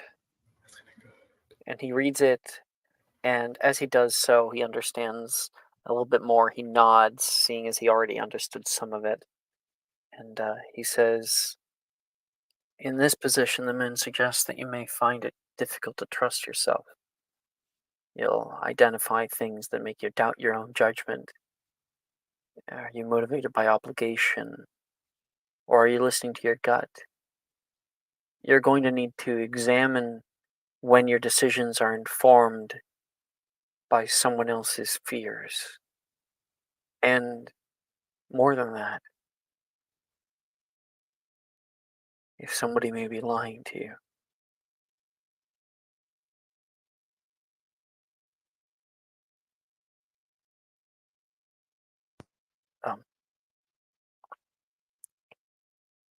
I have a weird feeling, don't you?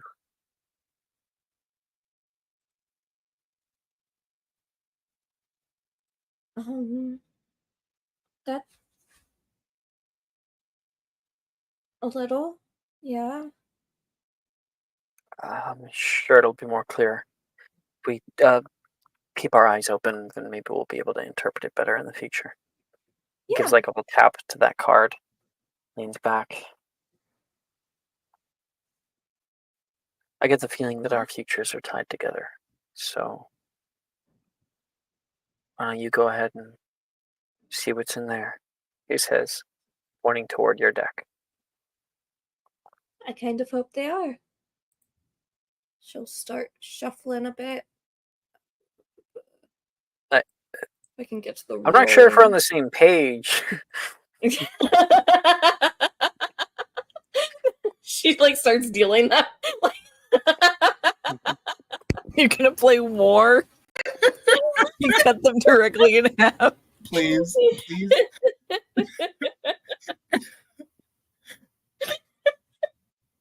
Fuck, what do I roll? So do you I know summoned the Hanged Man. Do you know And summon one more card to my deck. Pot of Greed. Pot of Greed, but what does it do? Blue Eyes White Dragon. What am I rolling? 1d22 minus 1, and then 1d2. 17 and 1. Okay, upright 17. Oh, I think 17 is... No, that's 16. Okay, you got the star. Upright. So this is Nolan's past. The star is the guardian of this deck. She represents hope and endless possibility. The star gently nurtures the flowers, and the ibis, a steward of creativity and magic, circles about her. After the tower has fallen and the light of dusk fades into night, the star is there to help you make your way through the dark. All you have to do is look up. Oh, this is so much deeper than we're allowed to talk about. You were pretty optimistic when you were a child, weren't you? I was what Wilford likes to call a goober. Yeah. If you want to call me that. The star upright. Oh. How do those two things come together exactly? A beacon of light in the darkness. Oh, you're calling Is the me the imagery beacon of of it? light. Gotcha. No, I'm saying you can see the I- beacon of light. I do have a radiant personality, yeah. Yeah, whatever.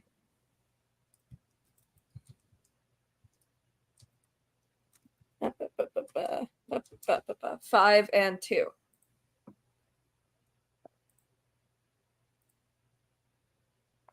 Oh, Brooke. Oh my god. Ophelia, You secret pulled- seer.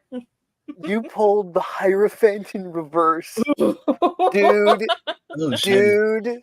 It's not great. You pulled that for Nolan? I cannot believe you pulled that for his present. That's crazy. insane. Okay, I'm sending that. Oh god. I'm sending. Oh, I'm so excited. I'm so excited for you in this moment.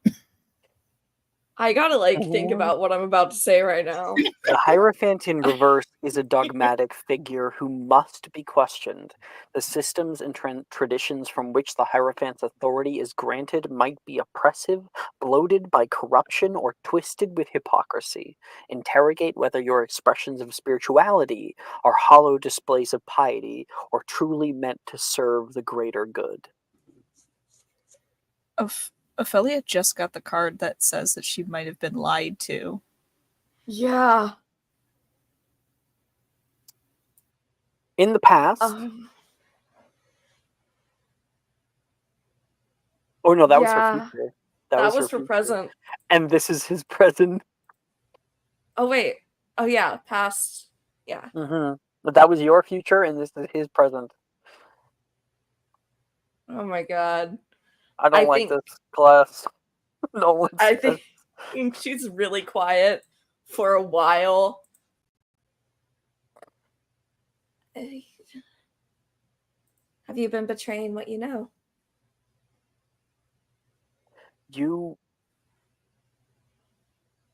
I told you everything. Okay? Everything.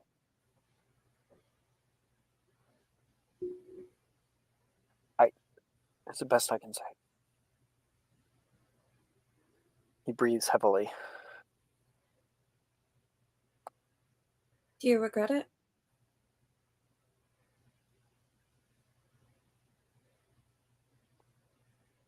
Can we move on to the next card? Yeah.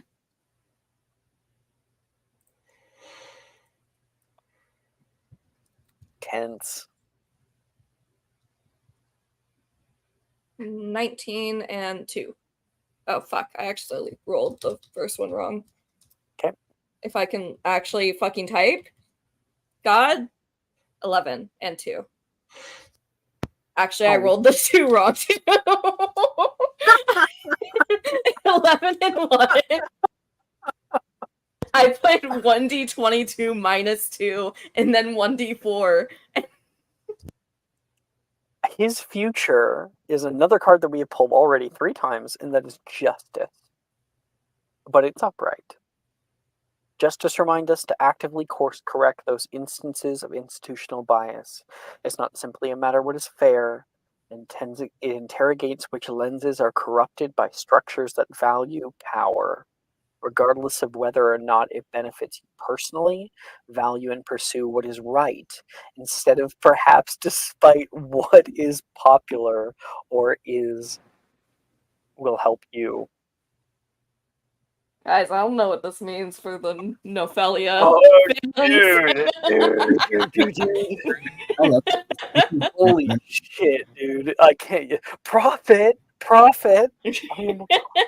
You're writing fan fiction? I'm about to write a novel. Are you fucking with me right now? This is like Hurt No Comfort. No one has read Get the Nolan popcorn. DeFilth Get the popcorn. so completely. Oh god, give me 1 second. Damn. I think you need to consider, if I may, if the consequences are worth the outcome to everyone.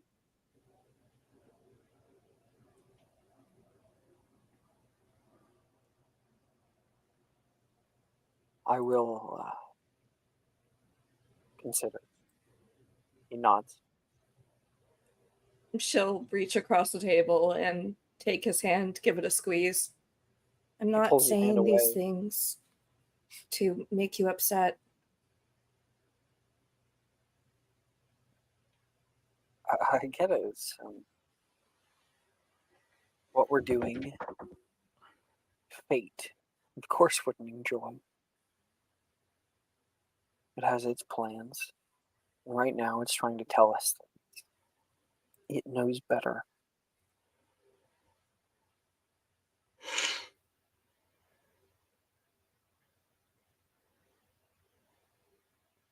I'm not feeling very well. I think I'm gonna go to the bathroom. Nolan, I'm sorry. Not your fault. He smiles and leaves. But I feel like it is. She'll kind of slouch in her seat and start writing whatever fucking report Trelawney Oh, for a wanted. second I thought it was the fan fiction, but okay. No, fine. And then Up for AO3. Hey guys, next update's gonna take a while. This is how I code okay. All right. So then we've got people in Ancient Runes as only Dove and Ty, it looks like. The two of you can choose 2 of any spell and practice it with Wisdom. And then we're going to have lots of time for other people to be able to do some stuff and care of magical creatures. Okay. You guys can pick 2 of any. Oh, and by the way, in order to do it properly, Ty, you want to do / special attempt. Yep, And then select, I got it. And then special class. Yep. How did you know that? I've been reading up on bot while I've been here. No way. I know. I don't like being clueless about things. It makes me feel bad. This is the guy that fully memorizes the Monopoly instructions before playing the game. I'll be honest with you. I am really careful about rules now. I literally lost a large friend group because of a game of Risk and a misconstruction of the rules. Oh. I kid you sorry not. to hear that. Oh, it's fine. That makes me so sad.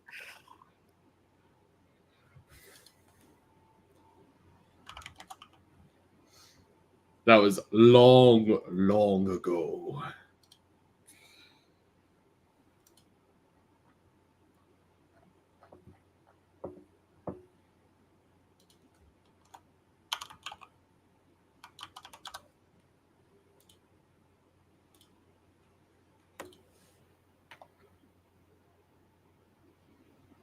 And both were cast successfully. Huzzah. Woo.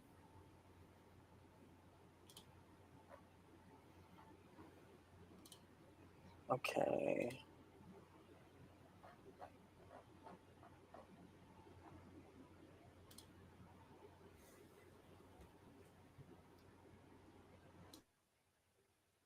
Just trying to get everything. I need your numbers for it, please. They're not great. 11 and 15. Okay, that's an A for you in Ancient Runes. Dove? 22 for Incendio Glacia and a 17 for Mobilis.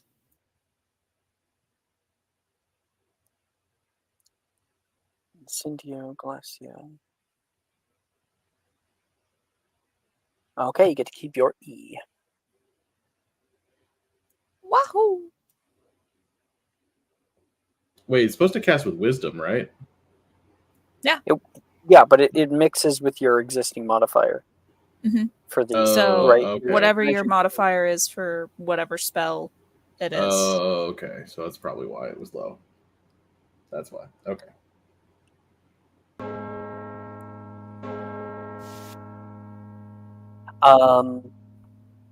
Our scene will transition over to the people who didn't do anything. That is Victoria and Knox and Thaddeus. You guys all have a free period around this time. Thaddeus, what are you doing? I think Thaddeus would have tried to gone to the clock tower. He was invited to in the last class. Clock Tower Courtyard. Yeah. She said during free period, I think. Mm. Not sure, but actually, I don't think we have one. So fuck it. Yeah, I'll say it was now. You head down to the quad.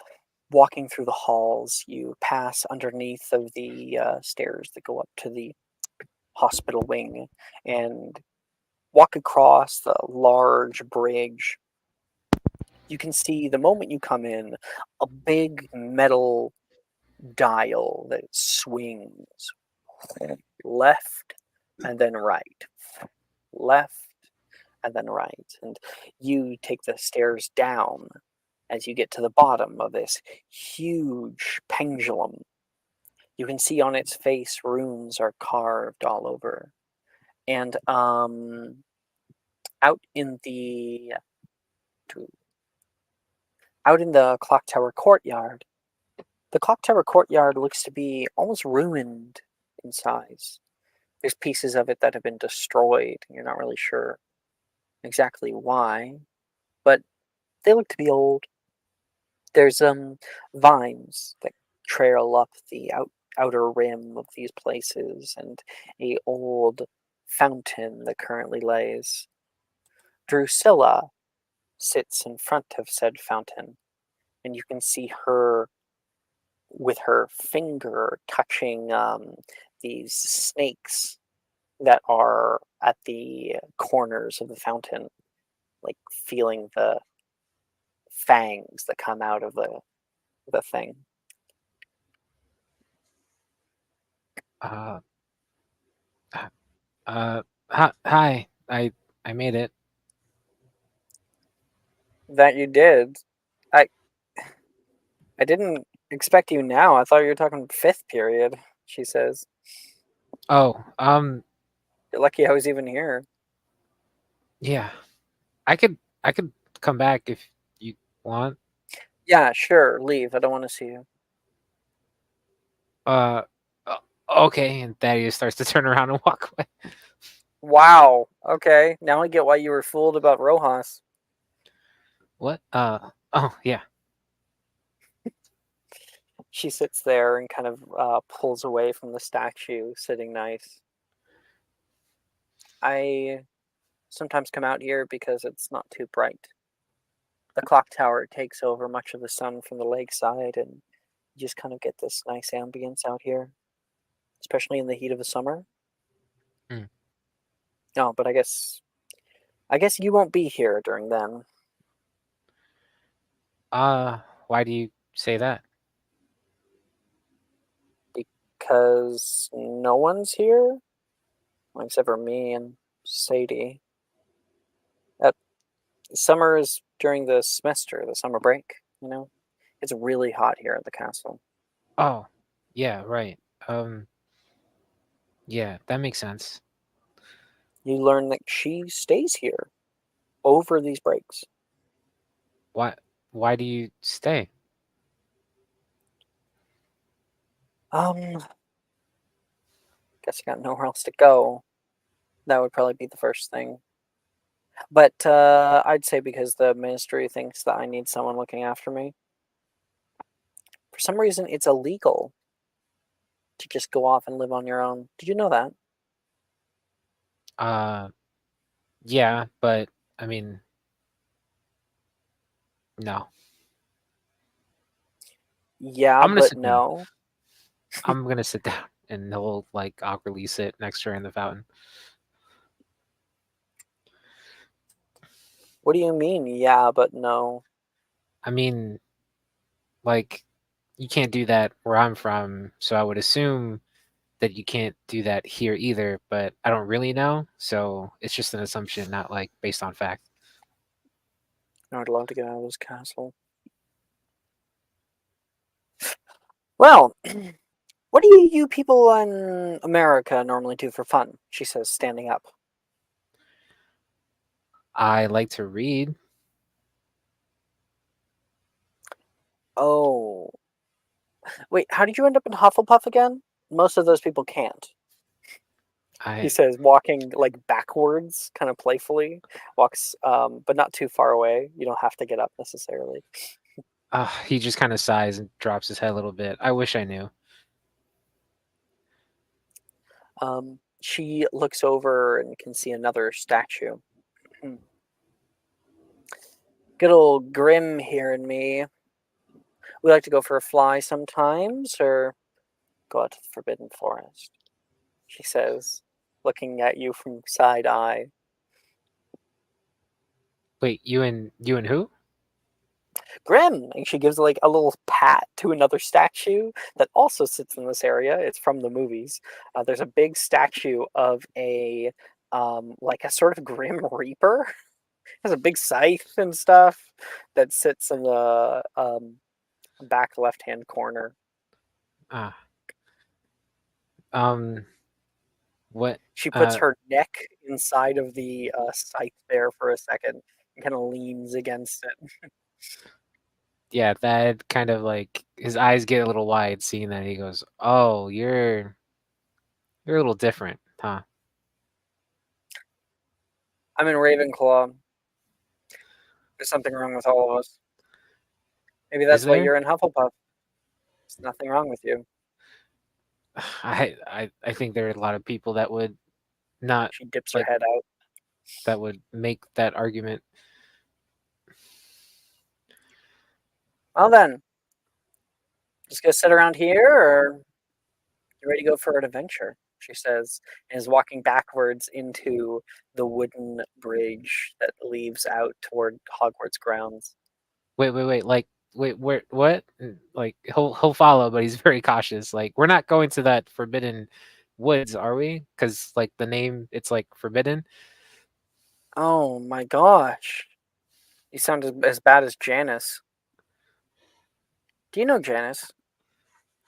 I really don't know anyone. You know me now.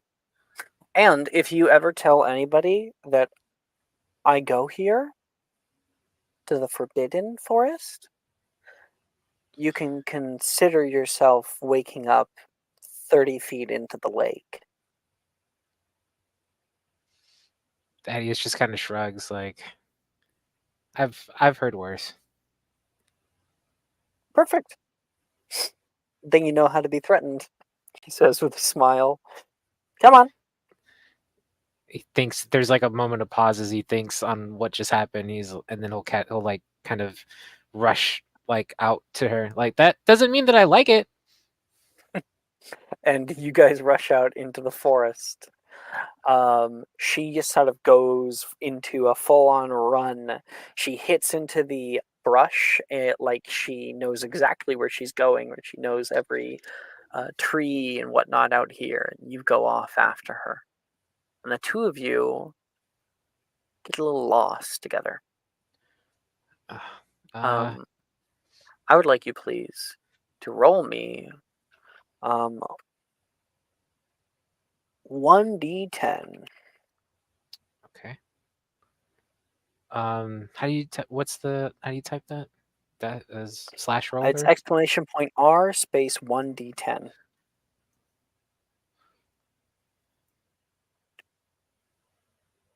Okay. 5.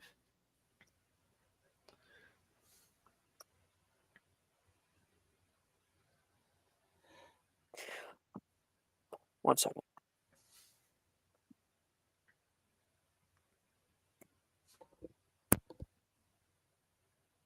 Okay, you got a 5? Yes, I did. Okay. You guys rush off into the forest for a little while. You go deeper and deeper, and soon the kind of greenery and herbs that you're used to when it comes to forested areas become a little more warped, a little more extreme. The trees rise wild out here. The only kind of light that is had at this time of day, it comes down in little shafts through the canopy above. And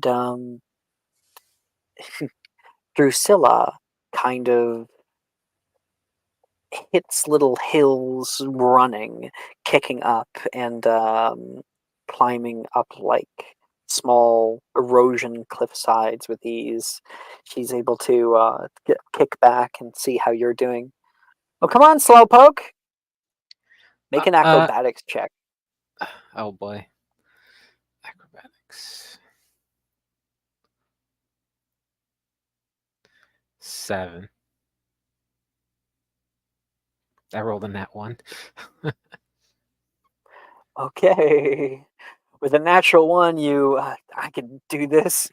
You go for like the run, and before you even, because you want to like run down the hill and then like kind of kick up the erosion, and while you're running down, you kerplast face first into the dirt, kicking dirt around you. Thaddeus, Drusilla yells and hops down, coming over and tries to pick you up. um, actually, wait a second. Yeah, I have a slightly better thing. So you hit face first and like go sliding down toward the bottom of this little hill, and you can see as you're sliding down and you look up, and the earth around you is becoming kind of shale. Um, you can see at the base of the cliff that Drusilla is on top of, this tiny little cliff, maybe 10 feet tall, is a carved out natural hole or some kind of burrow of a creature, and you are going straight down toward it. Drusilla hops down and grabs onto your leg before you are fully inside and pulls you with surprising amount of strength out. Don't let go! Don't let go! Thaddeus, you're okay. Whoa, you're covered in dirt. She kind of wipes like a little bit off your shoulder, but it's everywhere. Stand still. My glasses. They're all. Fortify. And all of the dirt like whiffs off of you. Oh, that's. Oh, that. Thank you. You want to help Bob? I got it. I'll get up and. Yeah. Made a little find, she says, looking into the burrow. Please no. Please no. What? Were you No. scared? I mean, it's. Yeah, rightfully so. Oh, please. It's probably like some badger or something. Yeah, not likely. Hello! Hello! Hello! Hello! See? Can I roll an investigation? Try to just like look in.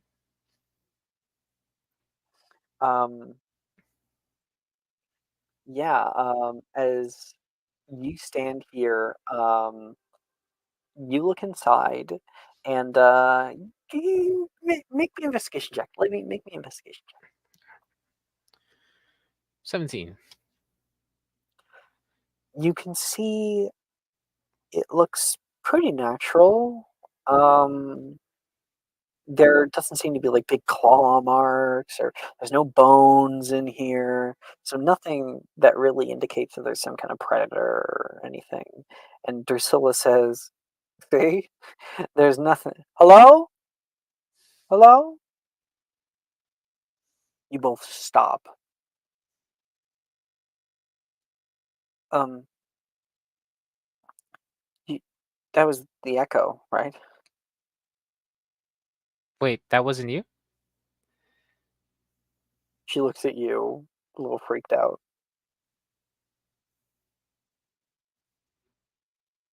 Seriously, if you're messing with me, just tell me. It's been a long day. I'm, I'm not messing with you. And you can hear something shuffle from inside.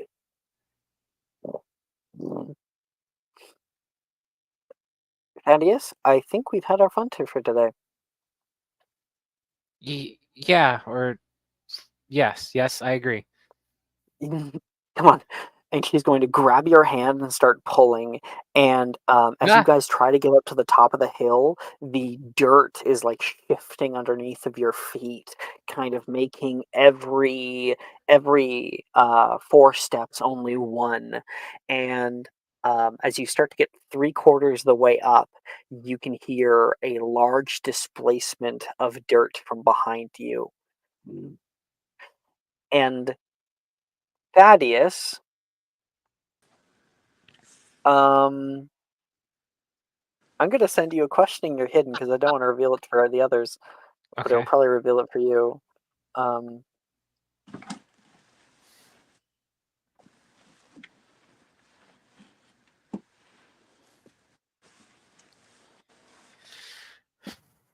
man, that's tough. So you get to narrate what we see come out of that hole. But does it like it could be anything or? It can be anything. You have narrative control here. I guess he would see like a dark figure of some type of humanoid creature, not necessarily like a Dementor, but similar.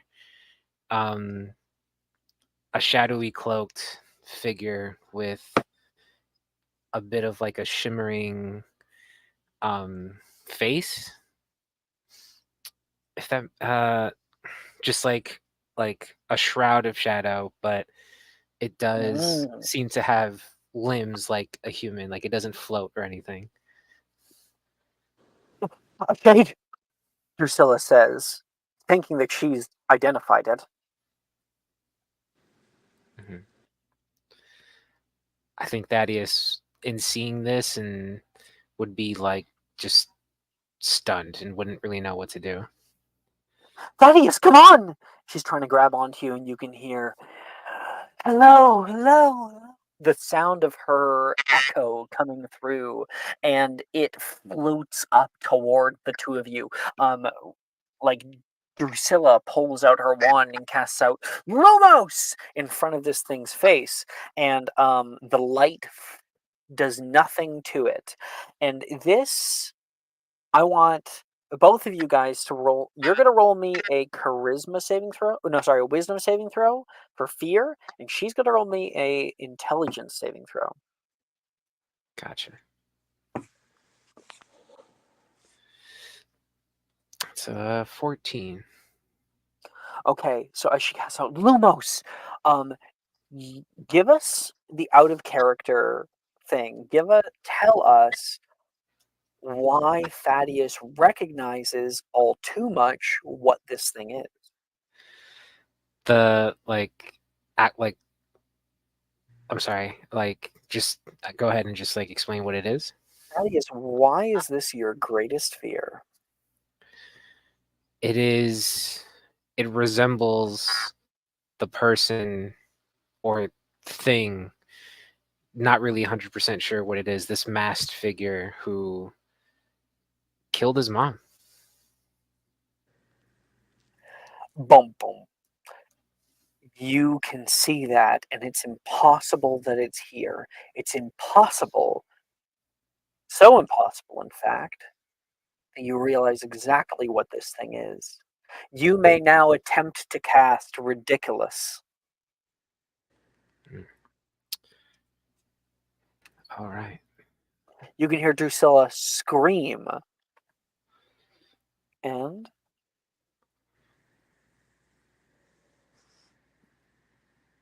slash attempt. Yeah. There we go. 13. Cast out Ridiculous, and you watch as all of its robes turn to like striped rainbow. It looks around at itself, almost like scared and ashamed of how hilarious it looks, and it flies back into the hole. Oh, fuck! It was a boggart. Yeah, Thaddeus is just like just like kind of coming out of the fear, and it's just probably still a little You guys reach the a top little of bit the more hill. right, a little bit more relaxed now, but like catching his breath, like just still very like stunned by the whole thing. Drusilla pulls out of her bag a notebook, and you can see a map of the forest that she's been working on. She marks out a little indication boggart hole. Avoid. I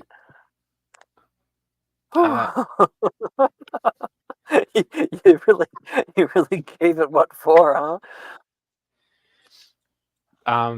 Looking very serious and not really saying much. Maybe like even a little upset. Thaddeus just starts walking away like the opposite direction they came, trying to retrace his steps. Hey, don't go walking off without me. We go by a buddy system at least. And she'll kick back up to her feet and try to catch up. And I think that the questions that were garnered or that she has in her mind can be held for another day. That's you and Drusilla. Okay. Victoria, what Yep. are you doing? So, if you remember a few sessions ago, I went to this section and I found that thing with the skulls on it in the dungeon. I found a scroll indicating a door with skulls on it in the dungeon. Yeah. Yeah, I'm gonna go looking for that. Fuck yeah, make an investigation check. Let's see.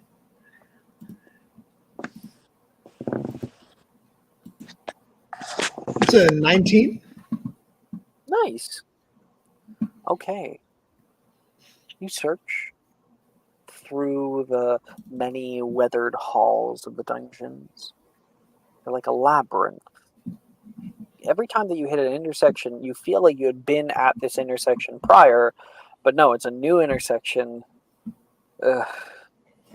The ways that the stones curl in on each other is the same building technique throughout the way, and they always have the torches at the same intervals here and there and here and there, and it makes it all whipped up in your mind. But luckily today, you're sort of exploring. You don't mind if you get lost. Eventually, we'll say about an hour in, you find something set into the wall. It is a set of skulls sitting on top of a half wall design. The skulls themselves are carved, though, not real. Huh. You follow this design choice, definitely interesting, and follow it all the way toward a mound. Not unlike what you had found in the restricted section prior. It's here. You found it. Huge mound of skulls, with a tree seemingly growing at its face, a facade, a mural carved in the very stonework around you, and you can see mountains in the distance, just barely embossed, and the site of a castle, slightly obscured by the tree. Mm-hmm. You remember from before, obviously, because I believe you have key mind, right? No, I don't. Oh, not this one. Okay. No. Do you remember, Ash? Another detail about that thing that you found. Is this out of character knowledge, or what are you asking me? This is Like, in I character don't. knowledge. It was, you remember the mural. Do you remember how you got that scroll? It was in a drawer, I think, of some sort. How do And we open the drawer? I don't remember how. It's been a couple of weeks. Gotcha. Yeah. Well, the scrolls themselves have instructions, so that's fine. Okay. Because Okay. they were blueprints, I Yeah. believe. Yeah. Oh, I see. Yeah. I remember now. Okay. Hey, Annie, for some reason, there's like kind of a squeaky stuff coming through your mic. Can you just mute? Oh, sorry. Oh, good. You look over your scrolls that you got from before, and you can see this depiction of an apple tree. You hold it up, and you kind of look between the two. They look identical, except you can see in the picture you have in front of you, there is a snake that is resting in the tree, biting on to one of the apples. There's no snake. I'll look around to see if there's a missing snake somewhere, like a stone snake, or I could just serpent sort you. Not quite. Okay. So you go looking around. Make me a perception check. Mm-hmm. Oh, nat 20. Jesus. Okay. Damn. All right. Woo That's woo. good because as you are feeling around the way, you put your hand down, resting on one of the skulls, and you feel this slight bit of air hit you. You feel this like little rumble, and you quickly pull your hand away as out of the mouth of one of the skulls, a stone snake strikes out and tries to latch onto your arm. It bites down at nothing and pulls back into the mouth. You found your snake. All right. I'll try to pull it out. So this is a delicate job. Your Mhm. nat 20 made it so you were not hurt in the process. Okay. So yeah, I can pull it out like carefully, I guess.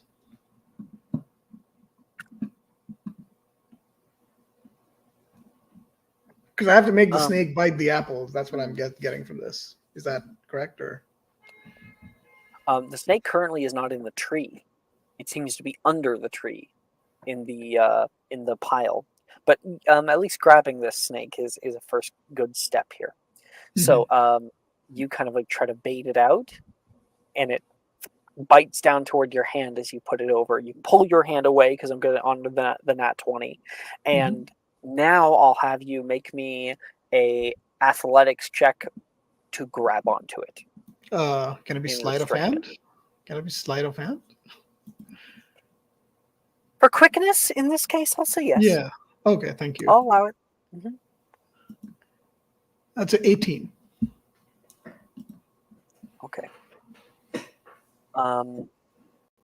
You leap forward and grab that snake straight at the base of like the neck, and it starts writhing back and forth and back and forth, and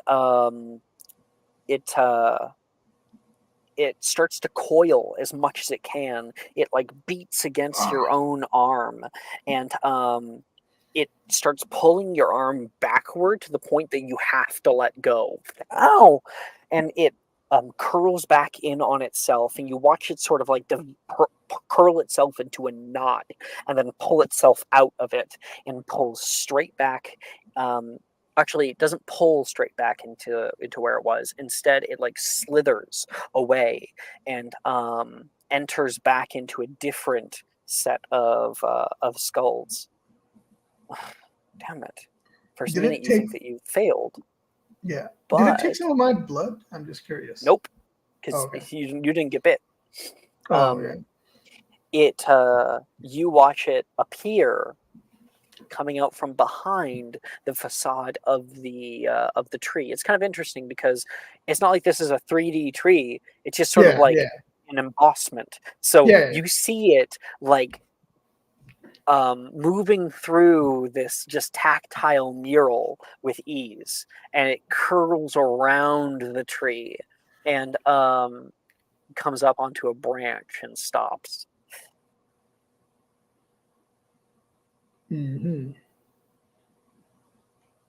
So I think I'll try to grab it again. Actually, it's part of the 2D mural, so I can't actually grab it. I'm You assuming. can't actually grab it anymore. It's not 3D anymore. It's like just a little push out, yeah.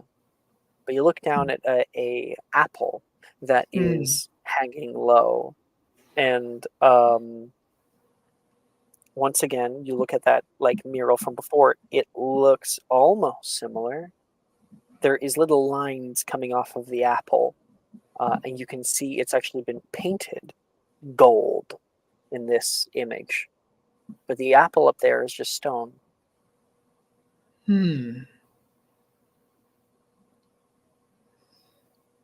So I'm gonna try and just for the first step. I guess I'm gonna try and look around for a gold apple somewhere. Or no, like the apple that you're looking at is the same one that's in the image. It's the same apple. It's just not made of the correct material. Oh, Can I try to cast Vera Virtu on the apple there? Yeah, it's up high. So you hold onto your wand, and you get up on your tippy toes, and Vera, the snake tries to spike down toward you, and you're able to jump away for a minute. Fuck you, Veriverto. You tap the apple, and you watch it form to a different color. Just sort of the very outer rim of it becomes a thin gold layer, and the snake curled back to strike you turns toward the apple and bites down toward it, the two fangs sinking deeply into it, and the gold hue begins to curl through the snake for a moment, all the way through it until the snake itself is golden. A sort of ethereal wind moves through the mural. You can see all the stone leaves of the canopy beginning to move, and this moves the hills and the mountains in the background, and the tree itself and the mound of skulls parts, and you can see from behind, at the very farthest back layer of the mural, a line appears from the top curling down, and stone begins to turn into a large door. Oh, fuck. Huge, Fuck yeah. arched, Okay. and there's a click as the two doors open toward you, and there is a dark room inside. She's gonna cast Lumos Maxima and walk in. There is a bright light that emanates throughout the space. You look out at something amazing. Certainly not the kind of architecture that you normally see down here in the dungeons. It bears a certain look. I have a picture.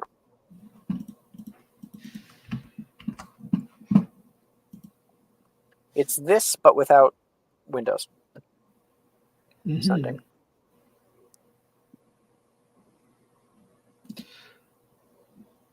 Oh. You can see this. Okay. There is wooden landings and nice, like, polished floors. There is odd objects that lay strewn around the room. As you walk in, your Lumos Maxima becomes mostly useless because the chandeliers and things start to flicker on with a bit of life. There's also books on the upstairs that line the walls, and glass cases, and old, old drawers. There's also a sitting area in the back, you can see, with a fireplace. Oh god, if this is what I think it is. Okay. I don't know if you know of this yet. I mean, you didn't know about the mural, so I'm like, maybe. No, I didn't know the mural. Oh, this in character I have not, but out of character I know someone who has. Gotcha. So if that's what this is, holy shit. Okay. All right. So I guess I'll start. Yeah, Victoria's just very curious about this place. She's gonna start looking around, looking through books. She's gonna start exploring the general area, I guess. Okay.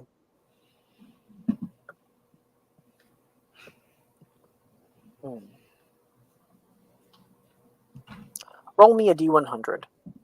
All right.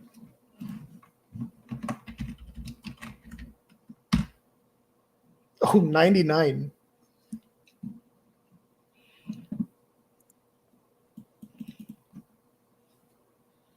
$99?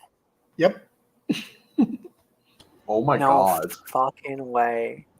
Yep. I can't even believe. Dude, what is it? I just, like, I thought we were gonna build to something like this, but dude, just the dice tell a story, man. I know, right? Shit.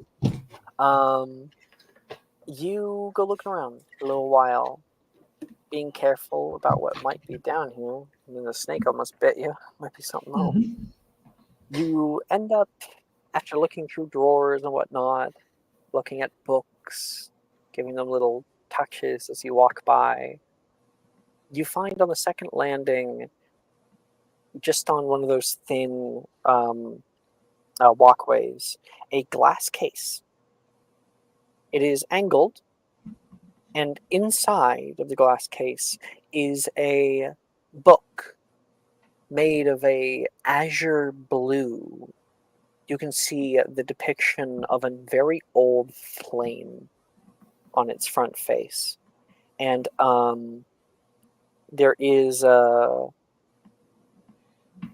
case itself is locked tight. I don't think I have a fucking system of perio. So would a little more work on the lock itself? Oh, Nope. So I have to do it the old school way, I guess. She'll pull out a hairpin. All right. You may make me a sleight of hand check. All right. Oh boy. Oh God, I'm gonna use my inspo. Let me use my inspo here. All right, boom. That's a nat one. Yeah. Oh my! What the fuck? The dice tell a story, Ash. Have my subscriber. Thank you, Zolo. Thank you. No, this is not the story. The dice tell a story, Ash. Yeah, they do. They do. If I roll that one again, it'll be okay. 10. Not great, but still, That's it's still fine. not good enough. Okay. It's on that one, but something I will say pre-planned. Okay, I'm not just saying, oh fuck you, it's not one. No. I get it. This is I gonna know. happen anyway. I know. As you pull out these, the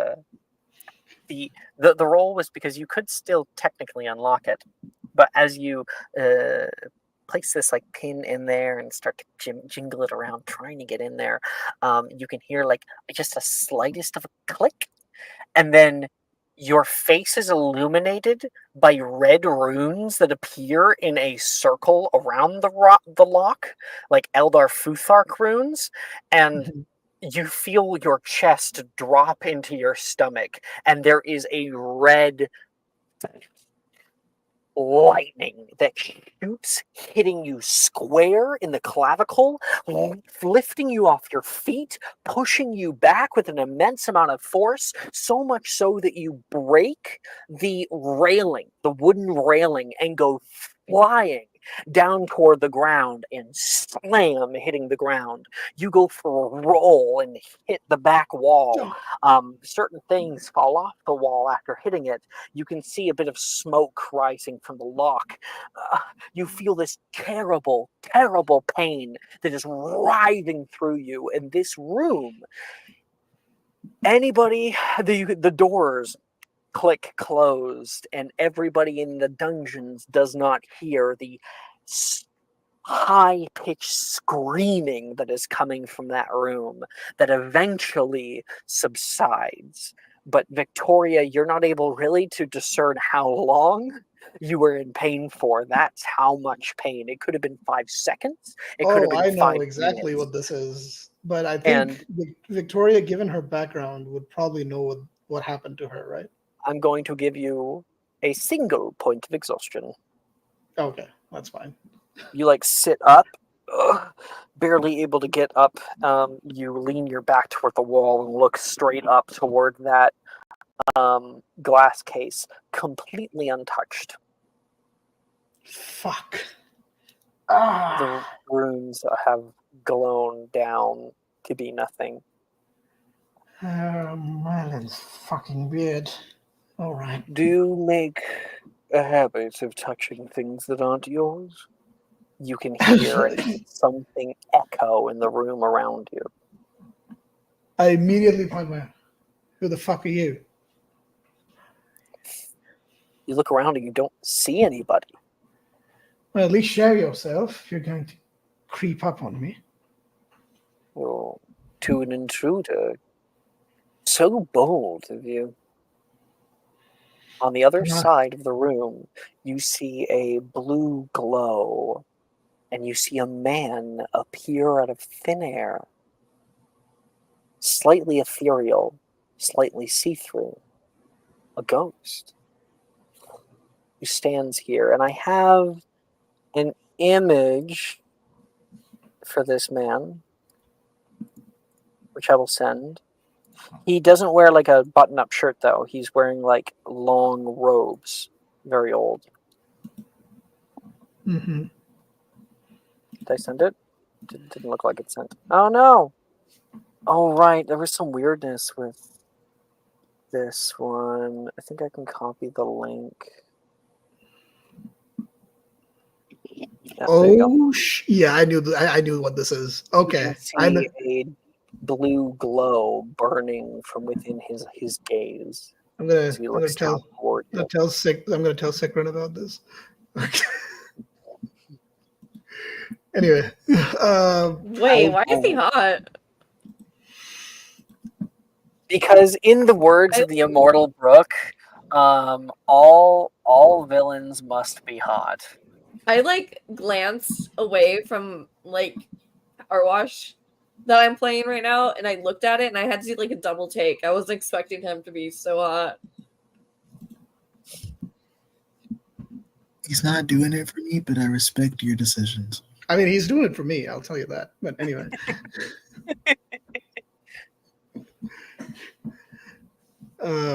But yeah, so Victoria will just say, you. Sorry, what did you say again? Can you repeat that? Who exactly are you? Me. Well, if you must know, I'm Victoria Greengrass. I'm sorry. A green crab. Well, welcome. You know my look family. like you're in pain. Allow me to help. And you can feel the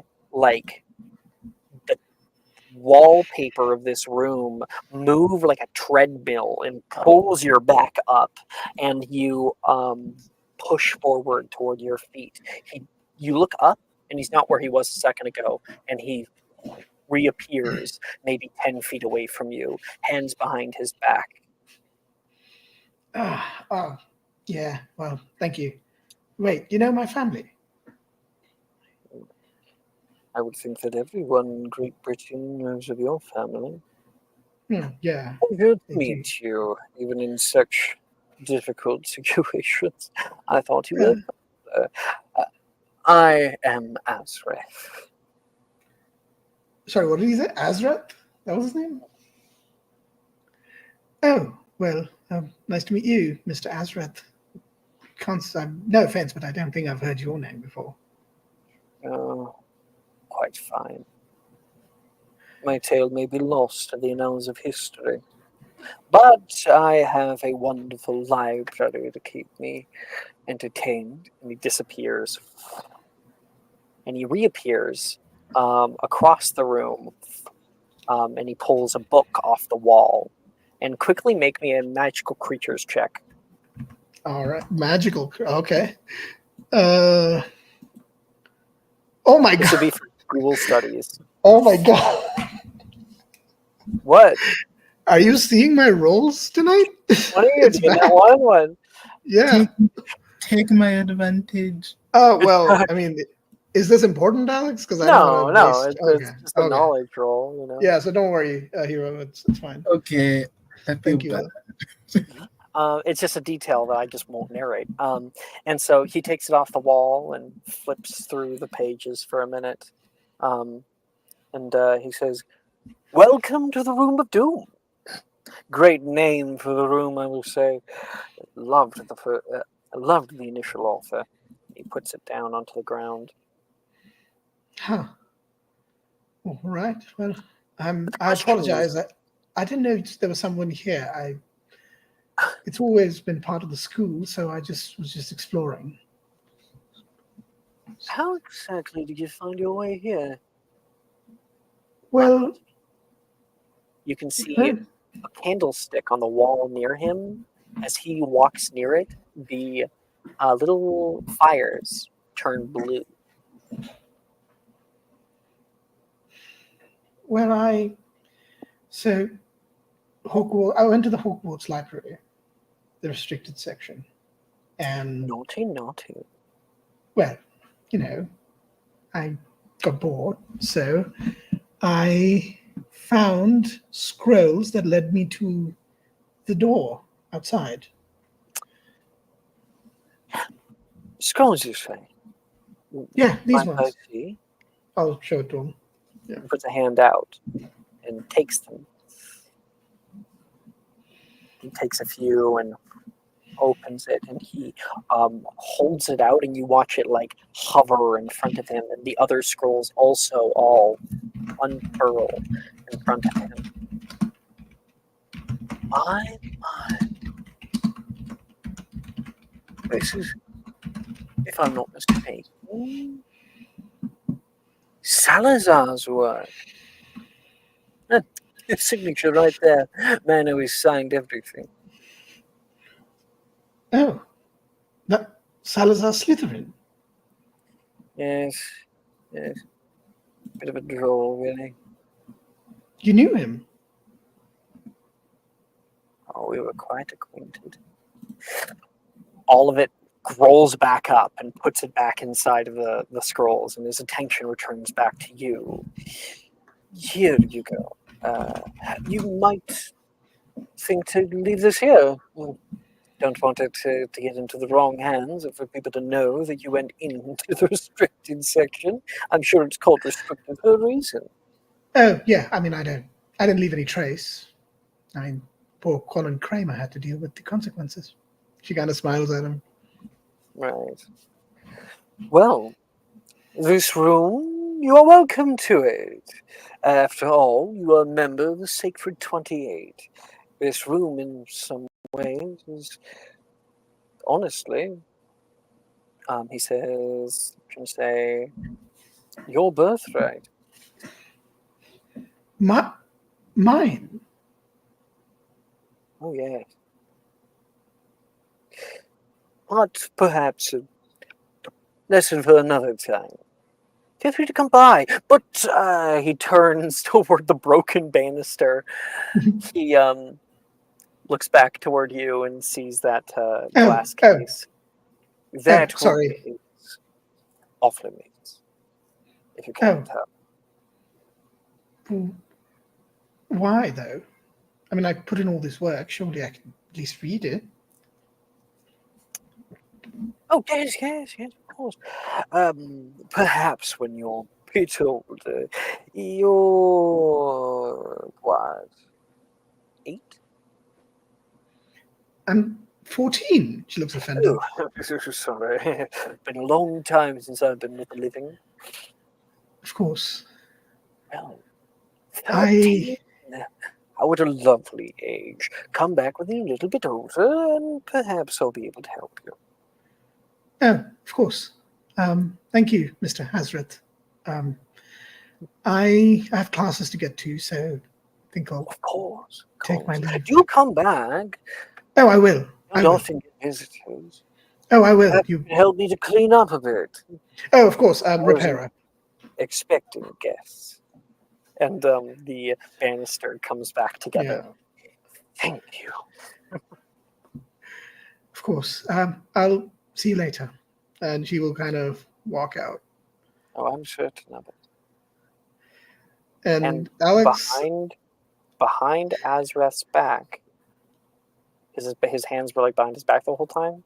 Mm-hmm. Camera would show he holds a single scroll in his hand,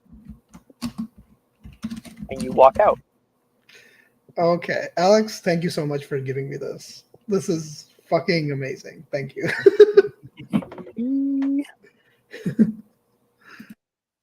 Okay. We're 3 hours in, and I haven't done my break. And Nox still needs to do their free period. So we are going to take our break, and then Nox, is your go. Okay? Woo! Awesome. you guys in 10. See you in 10. Are you looking for that perfect gift for that tabletop role player in your life? For that podcaster? For that little sister that keeps going on and on about shiny math rocks? Well, look no further. OBP Musical has you covered. Original theme music for your characters, worlds, podcasts, and more. Has your bard written lyrics about a party member's tragic demise? Let us compose to them. Or better yet, let us write those lyrics for you.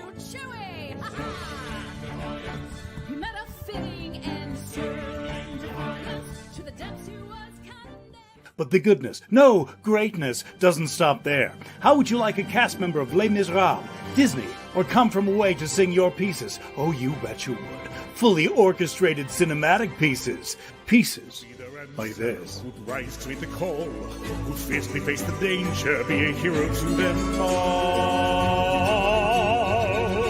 For the hordes of people we have 8 vocalists, 7 composers, 2 lyricists, and an admin team ready to take your request. For as low as $60 US, you can get your own musical theme. OBP Musical, making fantasy a reality.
Today's Magic in Mysterium is brought to you by Gay Witches.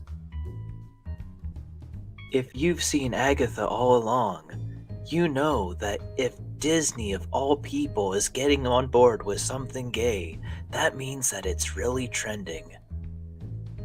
Get on board with Gay Witches today. For 3 small payments of $19.99, we'll add in a small little witch twink in as part of the deal, free of charge. That's right, you're getting Gay Witches and a small little gay witch twink all in one small package. Call today.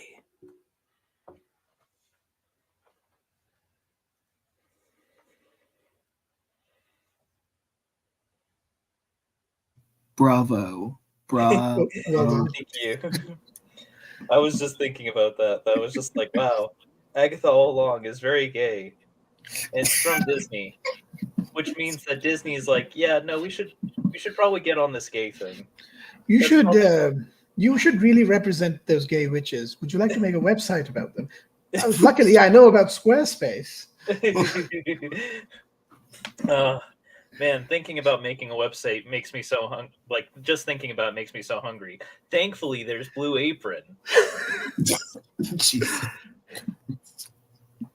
And HelloFresh. All of these good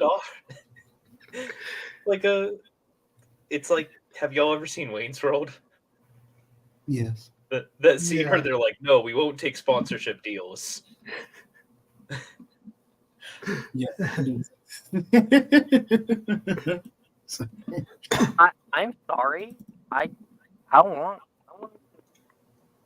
You're cutting out, Alex. Sorry about that. I did not think 10 minutes was up. Oh. It's all good. Apologies. Ooh. You're I guess right. I was 10 minutes. vibing too much. You're right. 10 minutes are up. Your 10 minutes, that is. Bang. And then I shoot you with the gun that I'm holding. Yeah, I hear a bang on the outside of my van. Violence? Sorry about that, guys. Need to keep track of time? Beard got you upset? Use Dollar Shave Club. Oh my gosh. Yeah, Magic Mysterium brought to you by Don't Slip Up. Oh, what was that the brought to you by over the break? Yeah, the brought to you by this time. I did Magic Mysterium is brought to you by Gay Witches. You can tell that Gay Witches is really trending since Disney of all people is getting on board with Gay Witches. They can't make me watch that show. They cannot make me watch an MCU show. They can't put Patti LuPone in an MCU show. They can't do it. They can't slightly make it a musical. They can't do this to me. I am But what if I gripping the told ground. I am trying. What if I told you this 100% true fact that Catherine Hahn and Aubrey Plaza are playing love interest in the show, and they did not communicate with each other on set in person, instead would send each other letters with poetry on them so that they could carry that tension into the scenes? Oh? I will not get drawn back into the MCU because they happen to finally make a good show. I refuse to do it. Wow, do you hate the MCU, Jess? I got superhero burnout somewhere in the ballpark Oh. of when the first Black Panther came out. I think that was one of the last ones that I ever saw. Oh, that was a while ago. Before Endgame. I felt burnout, and now I'm just I can't do this. That's fair. I'm a fan of superheroes, so I'm just I'm used to it being bad. But the way someone way someone talked about it is that they said getting into superheroes is great because you can just skip the decade-long runs where it was super shit. But being into comics is the worst thing ever because sometimes you're reading that decade-long shitty run. I'm always astounded actually at how bad the writing actually is, for the most part, because it's just like how much can we cram in here, and how much allusions can we make, like Yeah. how much can we make it that you have to read a completely separate series like Fantastic Four or something in order to understand this Spider-Man arc, you know? Yeah. Ugh. I'm so It's part- tired. It's it's part so of the reason. interconnected. There's so much, and a lot of it's mediocre now. And you know what? Patty LuPone is there. Somehow they got Patty, and It's part of I the can't. like one Just quick just a gun to my head. I'm not watching that fucking show. it's like one quick thing I have to mention is that it's part of the reason why I'm excited for the new DC cinematic universe they're making is because one of the big things that they said is, hey, by the way, each project is going to be considered its own project. We are going to work at it at that angle of like this is its own thing. I'm like, thank fuck. Thank God. Unless it's Deadpool, I will, in which case. however, if they ever make a Nightcrawler movie, I'll watch that. Ooh, Nightcrawler's my Nightcrawler. favorite. Interesting. I gotta The remember DC that. stuff is still I a love that connected little universe. boy. Okay, I gotta do it. Knox, Yes. it's your turn. We Yeah. doing like as we pull away from this craziness happening in Victoria, what kind of bullshit is Knox getting up to? It's kind of funny because I was thinking that the whole time that Nox is kind of getting up to just some bullshit. While Victoria's going through all of that, Nox is going to try and find Professor Bruce. All right. I'm intrigued. So Nox has has been getting into art and everything, and really likes making comics for making manga for Levi and Ren and for everyone else.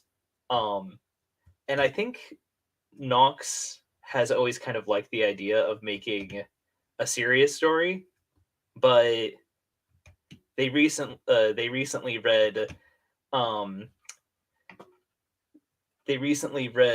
Pelican Grundlebane versus 100 million tarantula pixies, and making that into a manga has been kind of eating away at them. Okay.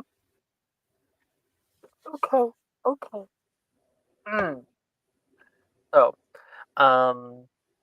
Knox, you head off to the art room first. Looking for her there, you don't see many. You see a few students who are out here. You stop by one of the tables and inquire to Mr. Castelli, not Reese, Darian. He looks up, huh? Oh, she's probably in her office. He's like continuing to work on sketches. Huh. Well, thank you. You can see he seems to be sketching in very odd shapes. You can put together. Oh, he's working on tattoo designs. Arms, sleeves, legs. Barking. We disappear from that, and you head over to Bruce's office. Her office is quite inviting. You can see the door is this very, very warm wood with a little like thatched window, and there's a bench outside of it with some plush seating arrangements.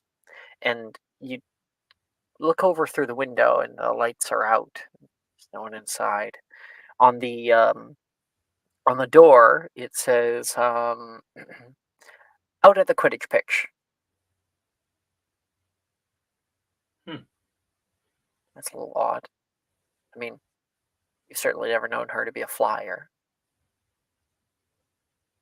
You head out in that direction, taking with you what you need. Heading out from the north courtyard, you pass by Professor Dilderow, who says, I'll be seeing you in Transfiguration, I hope.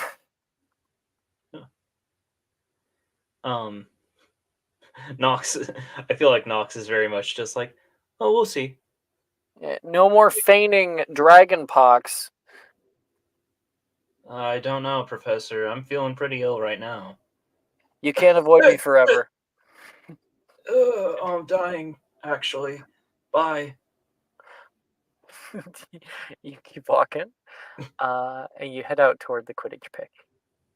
You head down the large stone stairs and can see the pitch rested, nestled in the curvature of the valley, and the paper's gone up, which is very nice this time of year because you can see like all of the colors still there, marking different towers of houses, and we don't see any flyers. No people out here actually on the pitch practicing, so practice isn't in. And then you walk out into the pitch, and out on the green, you can see a befuddling array. Professor Bruce currently stands with large, knee-high, light brown leather boots. And she's got on a bit of a flowy A-line dress as well. She's got a little, one of those scarves that's like a circle scarf. You kind of have to like fit your head into it. It's kind of billows around. A snood. Is that what they're called? That is a snood. Okay. No, I think you're thinking about a sneed. A snood, I'm pretty sure, is the hairnet, isn't it? I'm about to look at it. I think a snood is a type of scarf. Yeah. I'm looking at it. It's true. It can be worn in many different ways. It can be worn as like a headgear, but it can be worn around the neck. So yes, it is basically like a snood. It just kind of cuts the wind for her, and she's got on a like large dangling earrings. She's got her wand that she flicks around in a circle, and you watch a set of pieces of glass made of different colors and shapes that are all floating around her like a large bowl, very, very desperately far.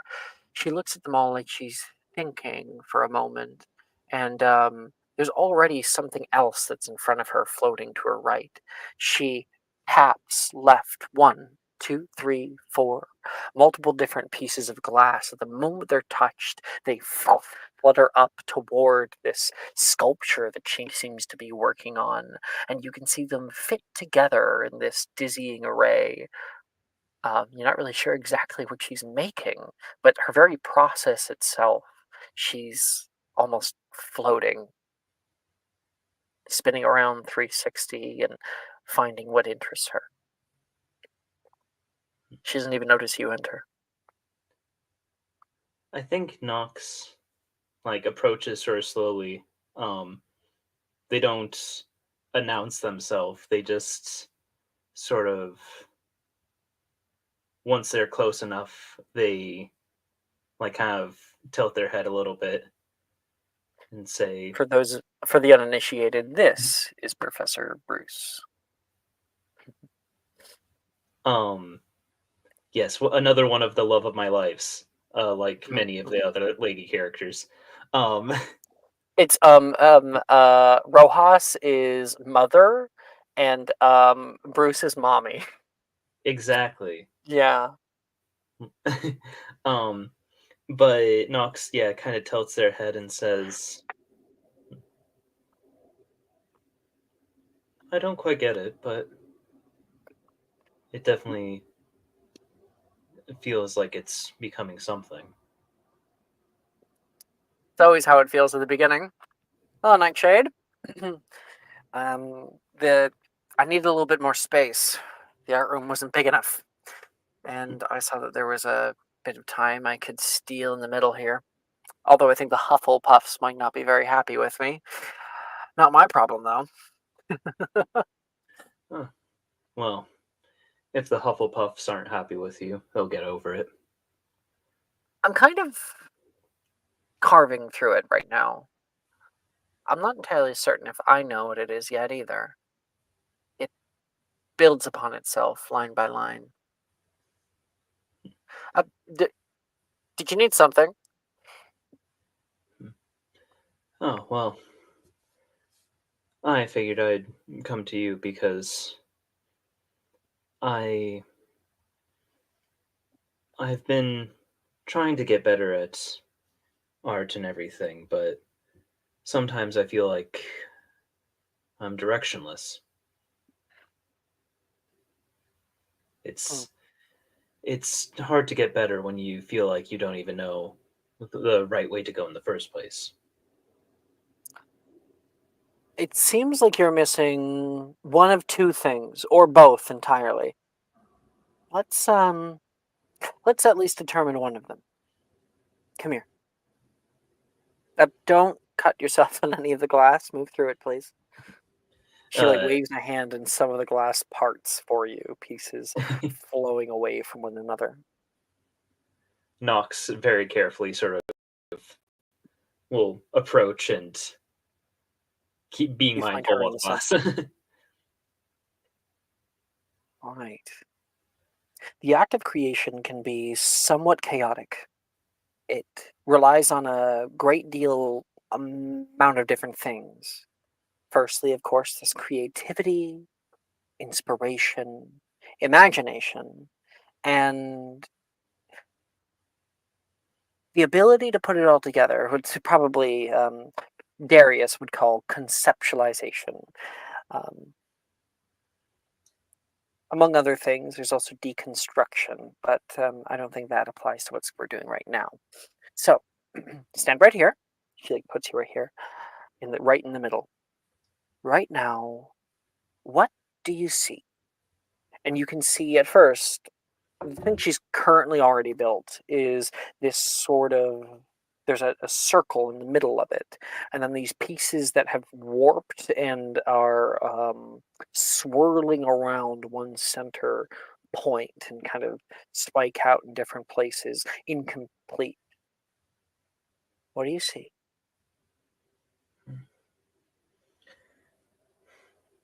I feel like Knox looks at it, looks pretty hard at it for a second, and says, I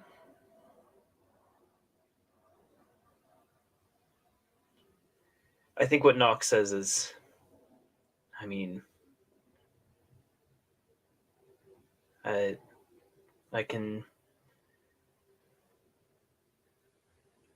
I feel as if I can see something there, like the moon and stars, but part of me just also sees glass. Well, that's an interesting idea. And you can watch she flicks her wand, and a few of the pieces start to form together. Click, click, click, click. She taps a few here and there. Some larger pieces she grabs and throws up, and they stick to different places. And they start to create a dome that goes over top of you, creating this starry night sky. But because it's in like a dome shape, it lets in the light from outside and converts it into this dark purple that hits your face. I was trying to help you. You helped me. So your problem certainly doesn't stem from inspiration or creativity. You still have it. That's good. Your problem probably stems from practice and the hard part of art, which is learning from someone who knows what they're doing. Is this about the little comic that you're working on? Excuse me if I overstepped. I heard about it. Oh, Knox will say, "Oh, there's no need to ask to be excused. Um, I started trying to make comics in the first place because I know my friends enjoy them, but reading comics and then trying to make one, it can feel, Vastly different. yes, it can feel like a Herculean task at times. Killian, what? Do you get tired? Or are you too difficult on yourself? Well, I mean, my friends have these comics, and sometimes, the thought comes up that, I try and make something like what they read and What they love? spend it, yes, what they love. And it can take hours, it can take days, and what they're already reading is much better. So So what you're trying to tell me is both. You get tired of the work, and you get hypercritical of your own self. What would you say to somebody who said that they wanted to be the best artist alive?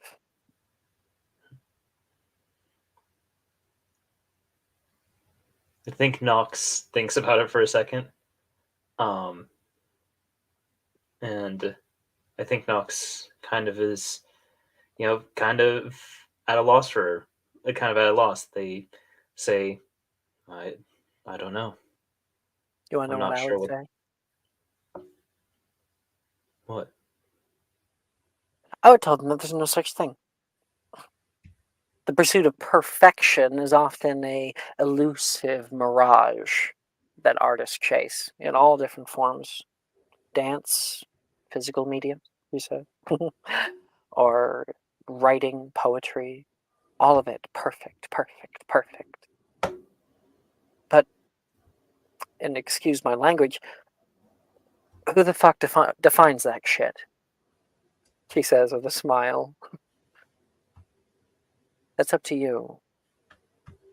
If you feel like your work isn't good enough, don't compare it to others. Compare it to yourself, to your own desires, what you see in that beautiful mind of yours, she says, and puts your hand through your hair and kind of rustles it for a second. She looks down at you, puts her hands on your shoulders. I think that when it comes to being too hard on yourself, you can think about that, about perfection, how much of bullshit it really is. But when it comes to being tired, that's something I can help you with. Probably a few of the things you're working on, when it comes to making a comic, are big. You have to do character design, as well as character poses, backgrounds. We got to think about perspectives and whatnot. There's a lot to get into if you want to make something of really high quality. Is that what you want to make? Knox kind of thinks about it for a second, and says, well, yeah, I think art makes people happy, and the thing that I've always liked is that these comics and manga that my friends read is entire books full of art. I have to ask you a very important question then, and one that must be answered truthfully. It's hard, because most people lie even to themselves about it. Do you honestly think that you're ready? You're ready to go on this journey? Or is it something you're going to abandon in about 5 minutes? And there's no shame in it. I've abandoned plenty of projects because I wasn't honest with myself about it.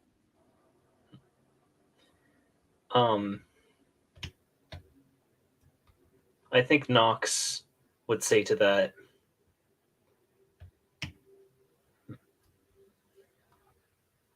no, I'm probably not ready.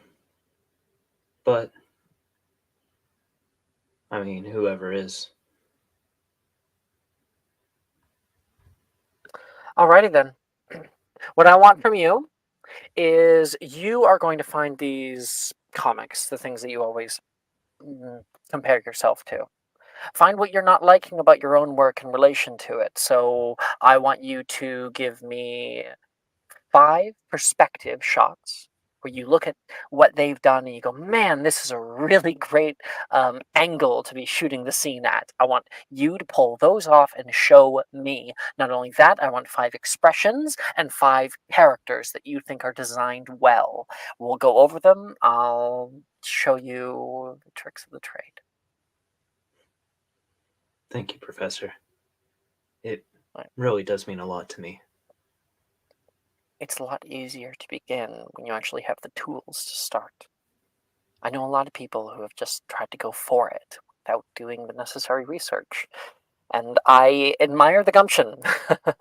But eventually you just get burnt out because it's like you're trying to saw through a piece of wood with a butter knife. You need an axe or a proper saw.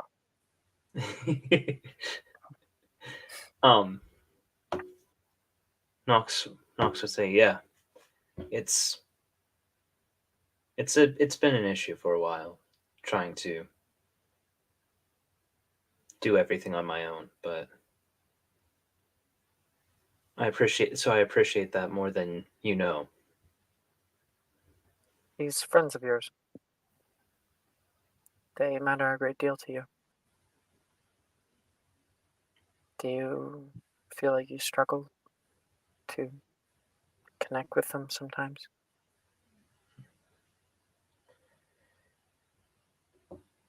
Knox would say,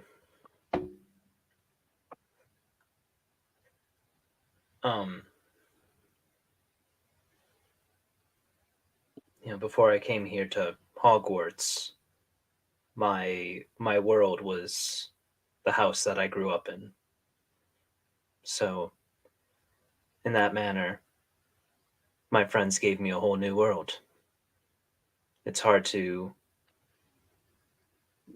It can feel a lot like burdening someone, telling them about your issues. And I wouldn't want to do that to people who have given me so much. I understand it. And I think a lot of people might tell you, oh, don't worry, they'll accept you, they'll understand. And that may all be well and true, but not everybody is ready to talk like that. And not everyone can help either.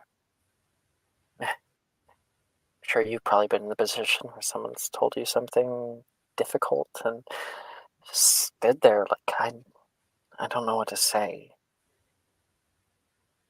You should talk to somebody that has the kind of experience with a lot of different things, who's put the work in, has the tools to actually help you so it's not a burden anymore.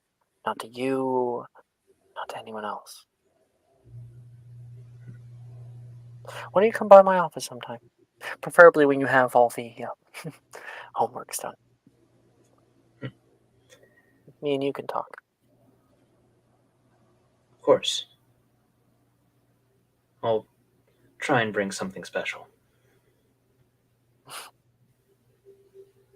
Well, that should be easy. You already have that one right now, she says, and gives you like a little a little wink, and she flicks her wand. Something special indeed.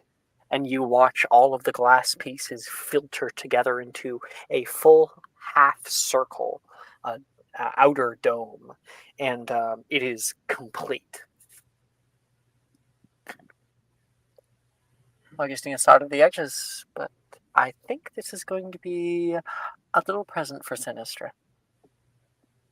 And you can see a starry night sky that, from the daylight outside, turns it into a beautiful violet array of stars, just like how you saw it a moment ago. That's really something special. Using magic to make art. I haven't really thought about it like that before, but it makes a lot of sense. It doesn't replace the real thing. I wouldn't be able to do this quite as well if I hadn't made a few stained glass windows break from time to time by hand.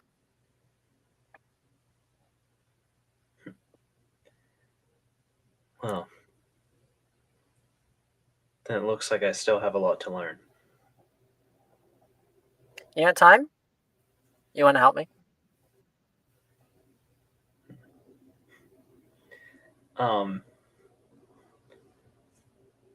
Knox will go, yeah, sure. I've got time. I don't have classes to be at. And you guys work together.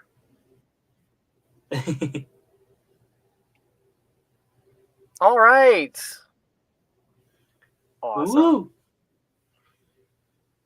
Da, da. Cut 2. Transfiguration class. You guys go and find your seats wherever you are. I guess for Thaddeus and Ty, you guys enter into a room with 2x2 wooden desks spread out in an array toward a large teacher's table. There's a mountain of old work that still rests there.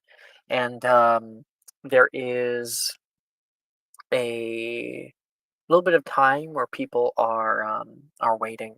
And then, Thaddeus, you can hear the sound of trotting. Trot, trot, trot, trot. Like claws on stonework. And coming in through the door, you see a very long-legged, long-snooted dog with brown spots and light brown coloring. Odd. Okay. Can I? No, I don't know. Okay. No, sorry. Never mind. What? I don't know. Is there a way that I could tell if I would like? Have I ever seen this dog before? Does it? Can Nope, I like? you've never seen it around campus. Okay. And Do I the know this dogs are dog not normally personally? around here. Huh? What? Do I know this dog personally? Do I succumb to the urge to pet it? Roll me a charisma saving throw. There is no save high enough to protect you from petting the doggo. Yeah, this one especially. So, Thaddeus, do you want to add anything or should I move on? No, we can move on. Okay. You can see it trot up toward the front and then suddenly jump up onto the desk, turn around and sit nicely. And Ty, you watch as everyone else straightens themselves up, gets the books in place, and morphing from this dog, you can see your professor. This man. He's got kind of a rugged, scholarly demeanor, long purple cloak with a brown corduroy vest on underneath. It looks like he has forgotten his tie today, maybe on accident, and he's got 5 o'clock shadow that comes over his face. Sorry if I'm late. I had to come from the other side of campus. What side, Professor? Nolan yells over. The other side. He leans toward Ophelia. I saw him coming in from Hogsmeade. Oh, no, Nolan wouldn't say that, but he'll say Wilfred saw him coming in from Hogsmeade. I think Ophelia is still kind of rattled about everything. And just kind of...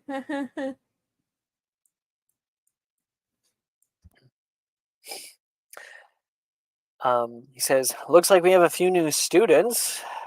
Nice to officially meet properly as your teacher. I'm Professor Dildero, Darius, if you want. I'm going to be teaching you transfigurations for the foreseeable future, so I suggest that it'd be good if we get off on the right foot. Yes?" Good to meet you, Yeah. Professor. Hi, hello. Is there a reason, Mr. Willowwood, that you don't have your books out yet? No. He stumbles to get his books. He turns around and he'll like snap toward Ernesia that has her feet up on the desk. She like rolls her eyes and takes them down. All right, everybody. Let's see if you guys are still quick on your feet. Who can tell me the incantation that I would have to speak to do this? And he raises his hand, and a quill suddenly appears in his hand. And That's a D4 D6 to guess. I've actually upped the die, and it's going to be a history of magic check. Not to tell me that it was a D6. So Thaddeus and Ty, of course, you guys can throw your hat in the ring if you want. It's just because Dove was first to say it, she gets the D6. Oh, please cook up something. Oh, never mind. All right. I'm doing amazing tonight. Oh my my gosh. That's my All second right. nat one this session. Yeah, join the club. Ash and Nothing- Annie, Nat 1 Adventures. Ash, nothing can beat the fucking Nat 1 windfall. Yep, that you- yep. I almost had that tonight, Jess, by the way. Oh, Jesus. Yeah. Oh, yeah, looking at it. Yep. Imagine getting a nat 1 on a Crucio check. Yeah. So good. Yeah. Oh, Honestly, yeah, that's true. doing wonderful. Would have passed out.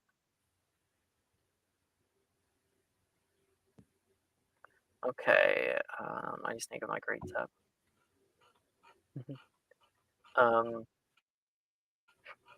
He looks across the room at all the people with their hands up and says, "Oh, let's see, Dr. Nightshade." He points toward Knox.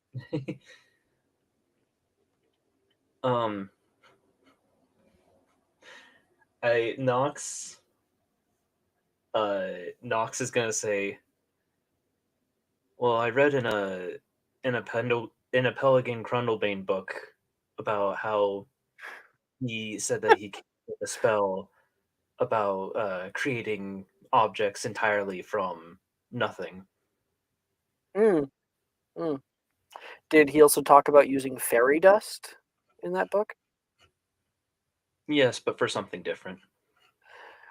For an extra bonus points, who can prove Dr. Knox wrong?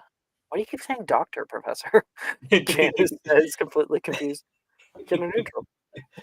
He says.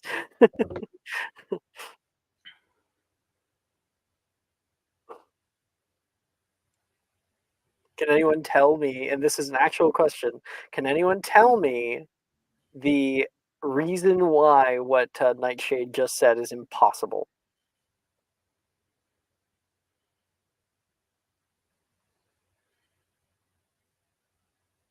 Nobody? Okay, fine. Janice will put up her hand. And Miss Verdon, Flanell's law of equivalent exchange, she says. Indeed, 5 points for Ravenclaw. But going back to my previous, and he jiggles the quill question, Mr. Willowwood, and I will send you the answer. 1 second. Unless you know it.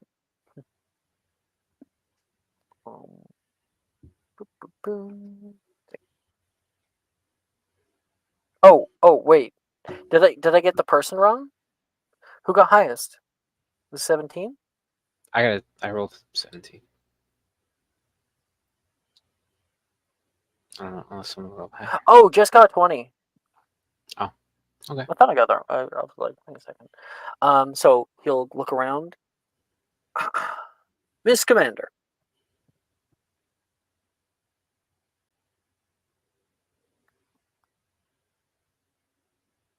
Jess? Sorry, I forgot I was muted like 3 million times. It's like Mara with all the locks coming off the door. That'll be in Adamatus Chondrus, Professor. Indeed. 5 points to Hufflepuff. But for bonus points, who can tell me what I cannot conjure? And he'll point immediately over toward Mr. Willowwood, because he got second highest.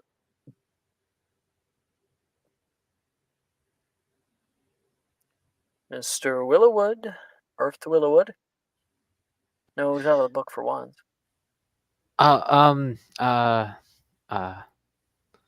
He's just like frantically like flipping through pages trying to like find the answer. I sent it to you. Didn't she? Oh, sorry, I'm just seeing that now. Magic items, right? Yeah, magic items. Are you asking me or telling me?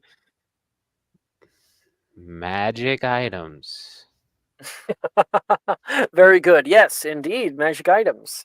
I'm not able to conjure anything with a distinct magical trace, meaning if I lose my wand, this is not going to help me. Professor, if you lost your wand, you wouldn't be able to cast it.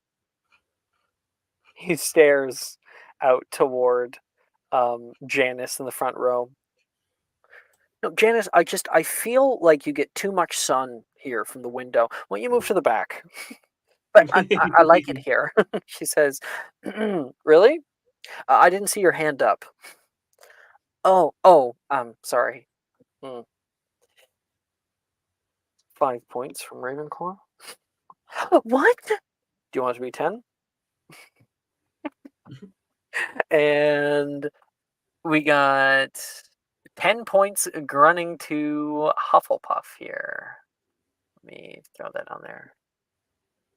Oh. 55 house points. Okay. Where was I?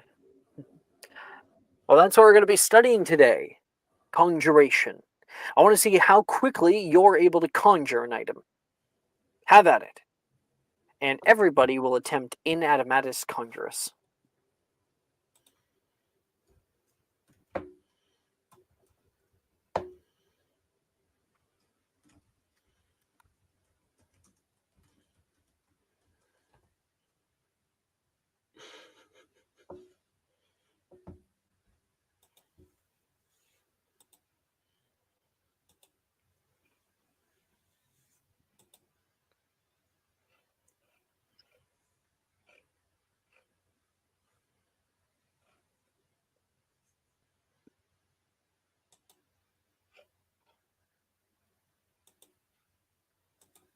Oh, my music suddenly stopped.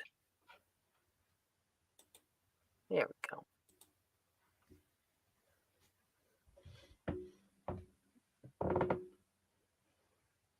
There we go.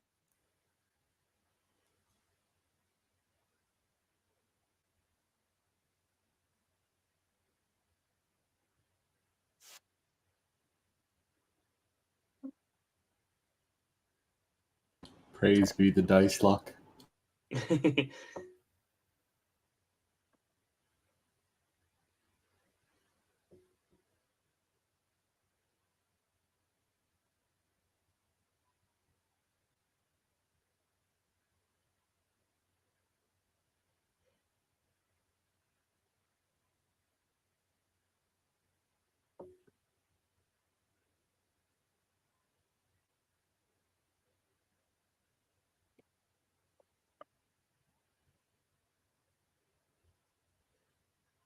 Okay, where were we?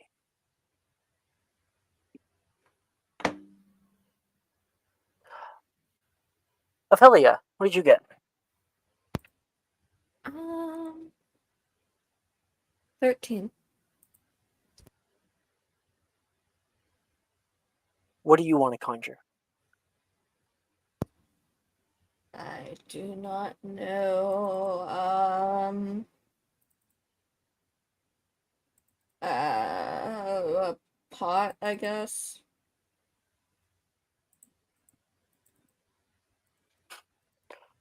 You conjure marijuana onto your You said that bag, with so baggie of straight. marijuana.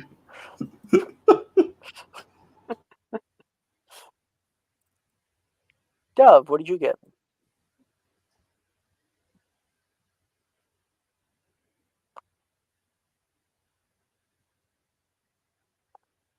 Okay, I guess he'll come back.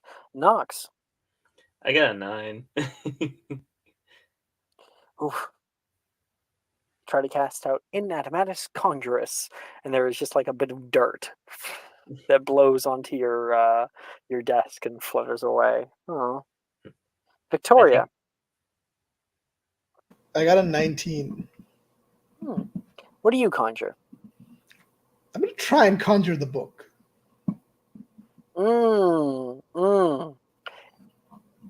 Nothing happens. Fuck. Magic Alright, object. I'll summon Heroes X-Men comic. One of the ones that I've asked her to give me. So I got it back. Here's the funny part. While Victoria's like, finally, you got it back from her. It goes back to the place it was from within an hour. So, yeah. Hero.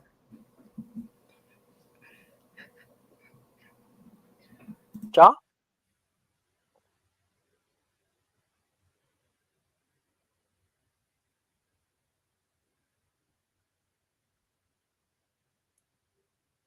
Ja, you're muted.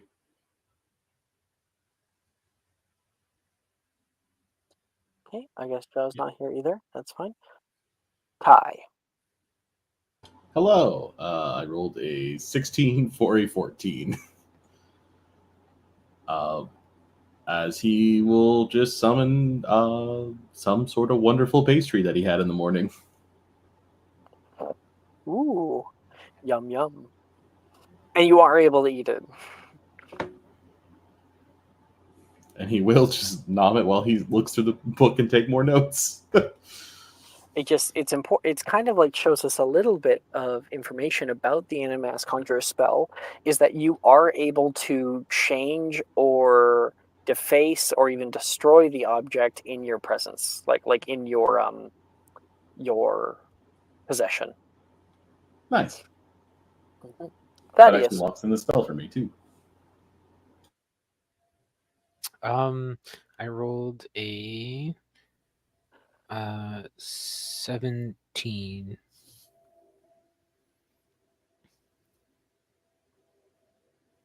Hello?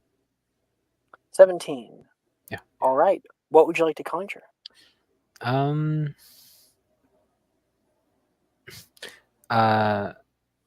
bow tie. You can see a large bow tie appears in front of you, and it has little ducks that are spread out in a pattern amongst it. Awesome. Who once owned this bow tie, as it does have to be an object for which you are familiar? My dad. Your mother always told him that she would one day burn that tie, and that's why he casted Fortissimum on it, and it's indestructible. Right. And everybody else will get to attempt 2 more transfiguration spells of your choice. Hey, can I retcon who Ophelia's sitting with really quick? Absolutely. Okay, because I don't think she'd be avoiding Nolan right now, but she definitely would want to be actively giving him space. So, Wilfred, probably. Okay.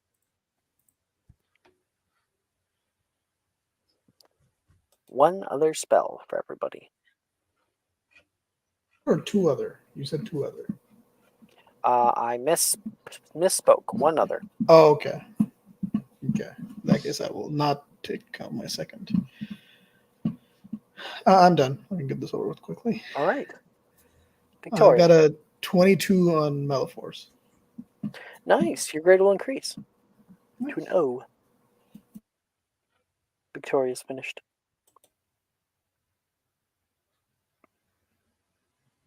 I have mine. All right, Ophelia. I got a 7 on Finestra. Oh, all right. You like have a little pane of glass. You cast out Fenestra, and you watch as you strip off the first layer of glass, maybe a millimeter of it, and that does turn to sand, but it just kind of makes this odd texture on the glass instead. It's all like, I don't know, craggly.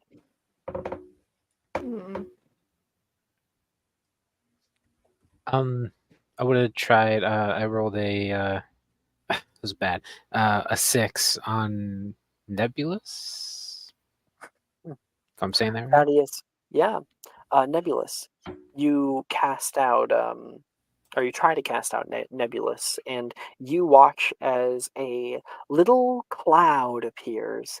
But one, it's little, it's teeny tiny, and it's not made of like cloud. It's not made of water. You breathe it in a bit. And it is made out of smoke. Oh, sorry. Thaddeus? Yeah.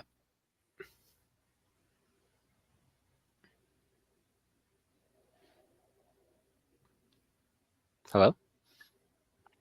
Yep. We're all good. I'm just waiting for the next person. Oh, sorry. I thought you were saying something.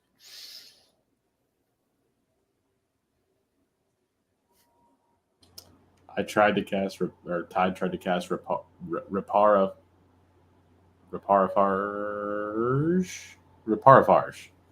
and got a 10 and failed spectacularly. Yeah, that one's a little bit difficult.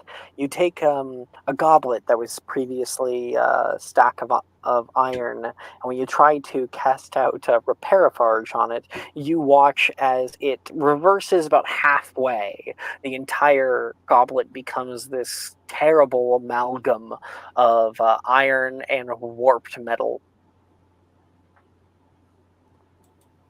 Oh, that's not right. That's Ty.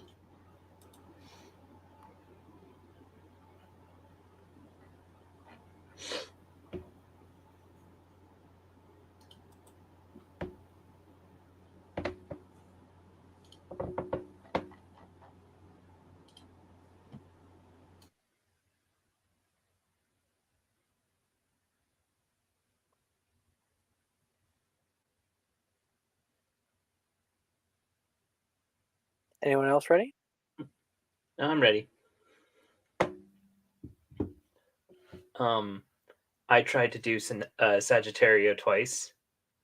Because on my first roll I rolled a nat 1, and on my second roll I rolled a 6. Oh. Okay, which spell is this? Sagittario. Oh no. Okay. Roll me 1d600. 1d600. Here we go.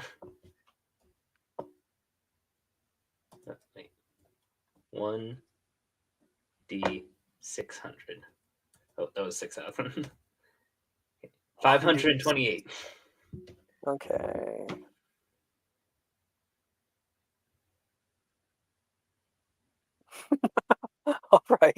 All right. That's just weird.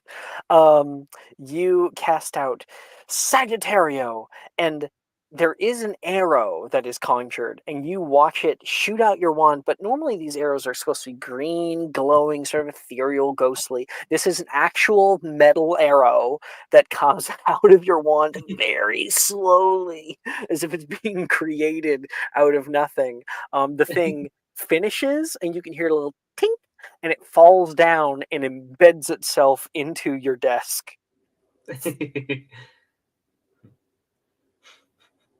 I think Nox would kind of like look at that and like kind of flick the arrow a little bit.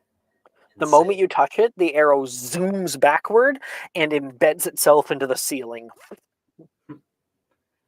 Ooh. I think Nox is just kind of like has a moment of like, wait, was Pelican Grundlebane right?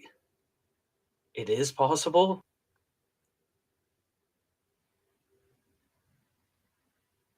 Just making something out of nothing? It is possible. They'll roll Lloyd to me. Lloyd. Lloyd to me. Okay, all we have left is Dove and Hero. If either of you are here.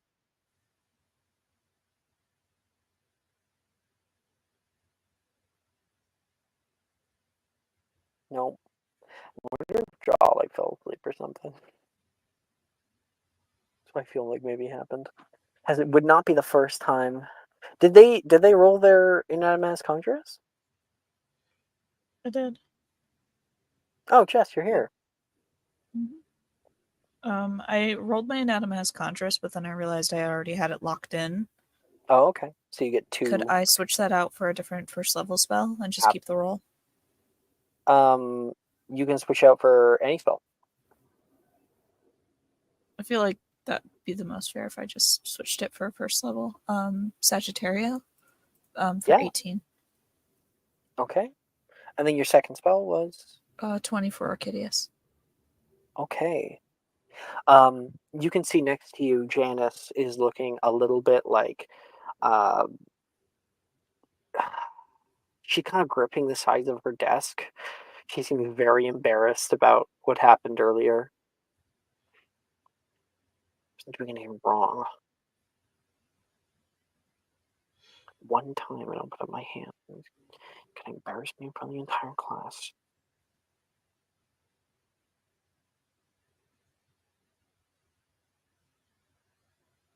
It wasn't right for him to do that. He's the Call you teacher, out? he's in charge. I'm not an idiot. No, of course you're not. That's why you got it right. I feel like he just likes getting a rise out of me, and I don't understand why. What the hell did I ever do to him? I think it's just because he knows that you're beyond capable. The man's practically sadistic. If he knows I'm capable, then he should respect me. I think he does. You see how he picks on you the least out of anyone here when we get stuff wrong? You've never set your desk on fire or, Not even one time. Even when I was doing Incendio for the first time. Right, you don't have anything that he has to go on. You're completely respectable. You got all O's and literally everything. And I don't know why he would threaten to send me to the back. He knows I'd like it here. Next to you.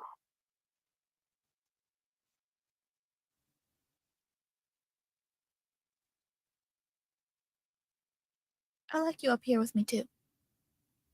You help me a lot, actually. You need a lot of help. I am getting better.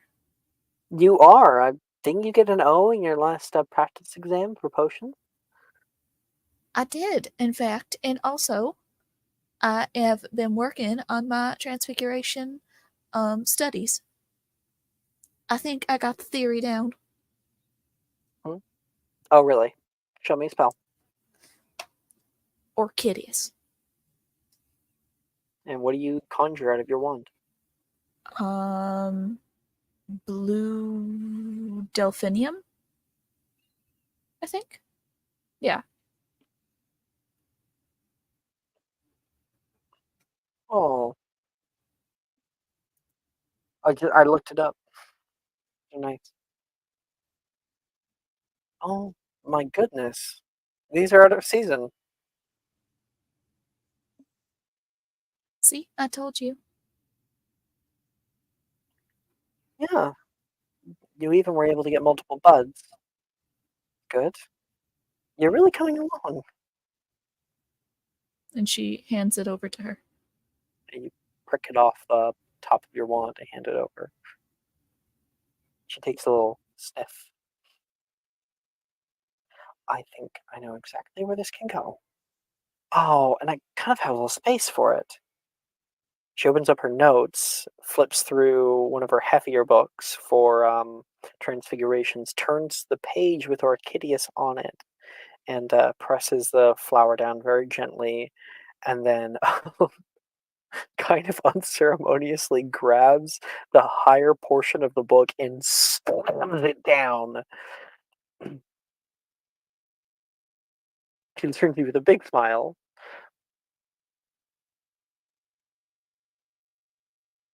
Getting your rage out with that one? No, I just I wanted to flatten it nice. You know, you Well, can dry them like this. And I mean, I it's my heard. textbook, so what does it matter if I get a little more? Well, color me surprised. I do think that I distinctly remember you not even wanting to dog ear your books. Well, no, I would. Why would I do that? This is different. This is like adding a case study, but in physical form. You're smiling. Is it illegal? No, I'm just glad I could make you feel better. She looked up toward Dildero, who is currently marking some stuff on his desk, and he has his feet up on it right now, laying backward. Mm. There are some days that I envy Wilfred. You can always conscript his help. You, never. And what if you conscript me to conscript him? No. That's just as bad. I'm still culpable. All right, then what if I notice that that you are feeling bad, and I, of my own will and volition, conscript him?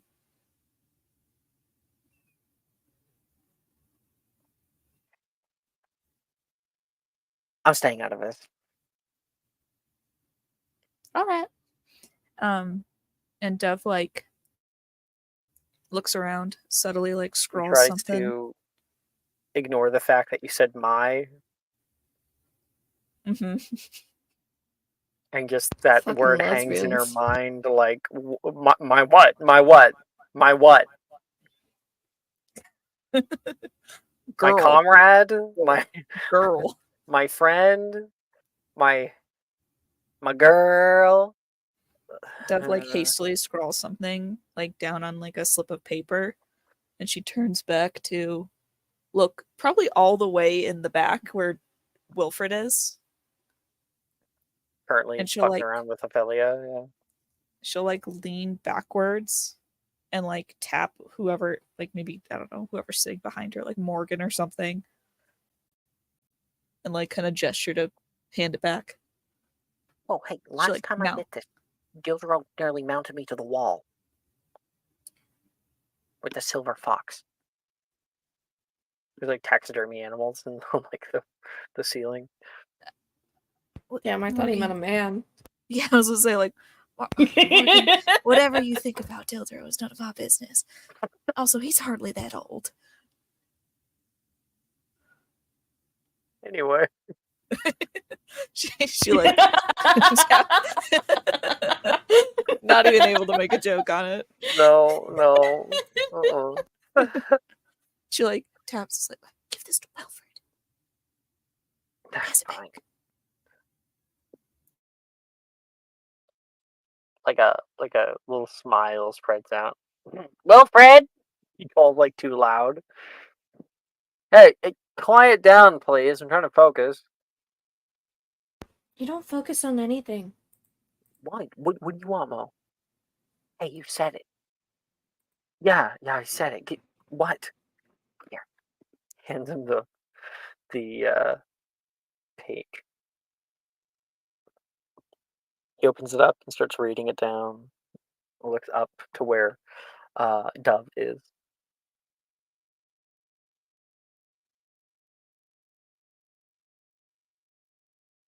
Okay. And kind of like nods. He gives you a little thumbs up and a wink and puts it back into his pocket. Nov. Oh, what the hell did I just say? Nov? Dove like nods once, like a soldier preparing for war, and then turns back around and like flattens her skirt out.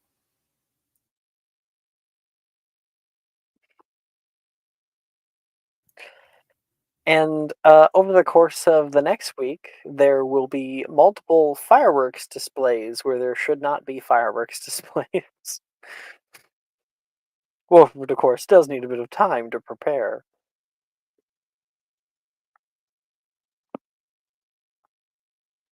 Revenge is a dish best served cold. And that is where we're going to end tonight's episode. Thank you everyone for playing. And we will come back for Care Magical Creatures and a few others, as well as a very important continuation to this story. Thank you, everybody. And I'll see you all next time.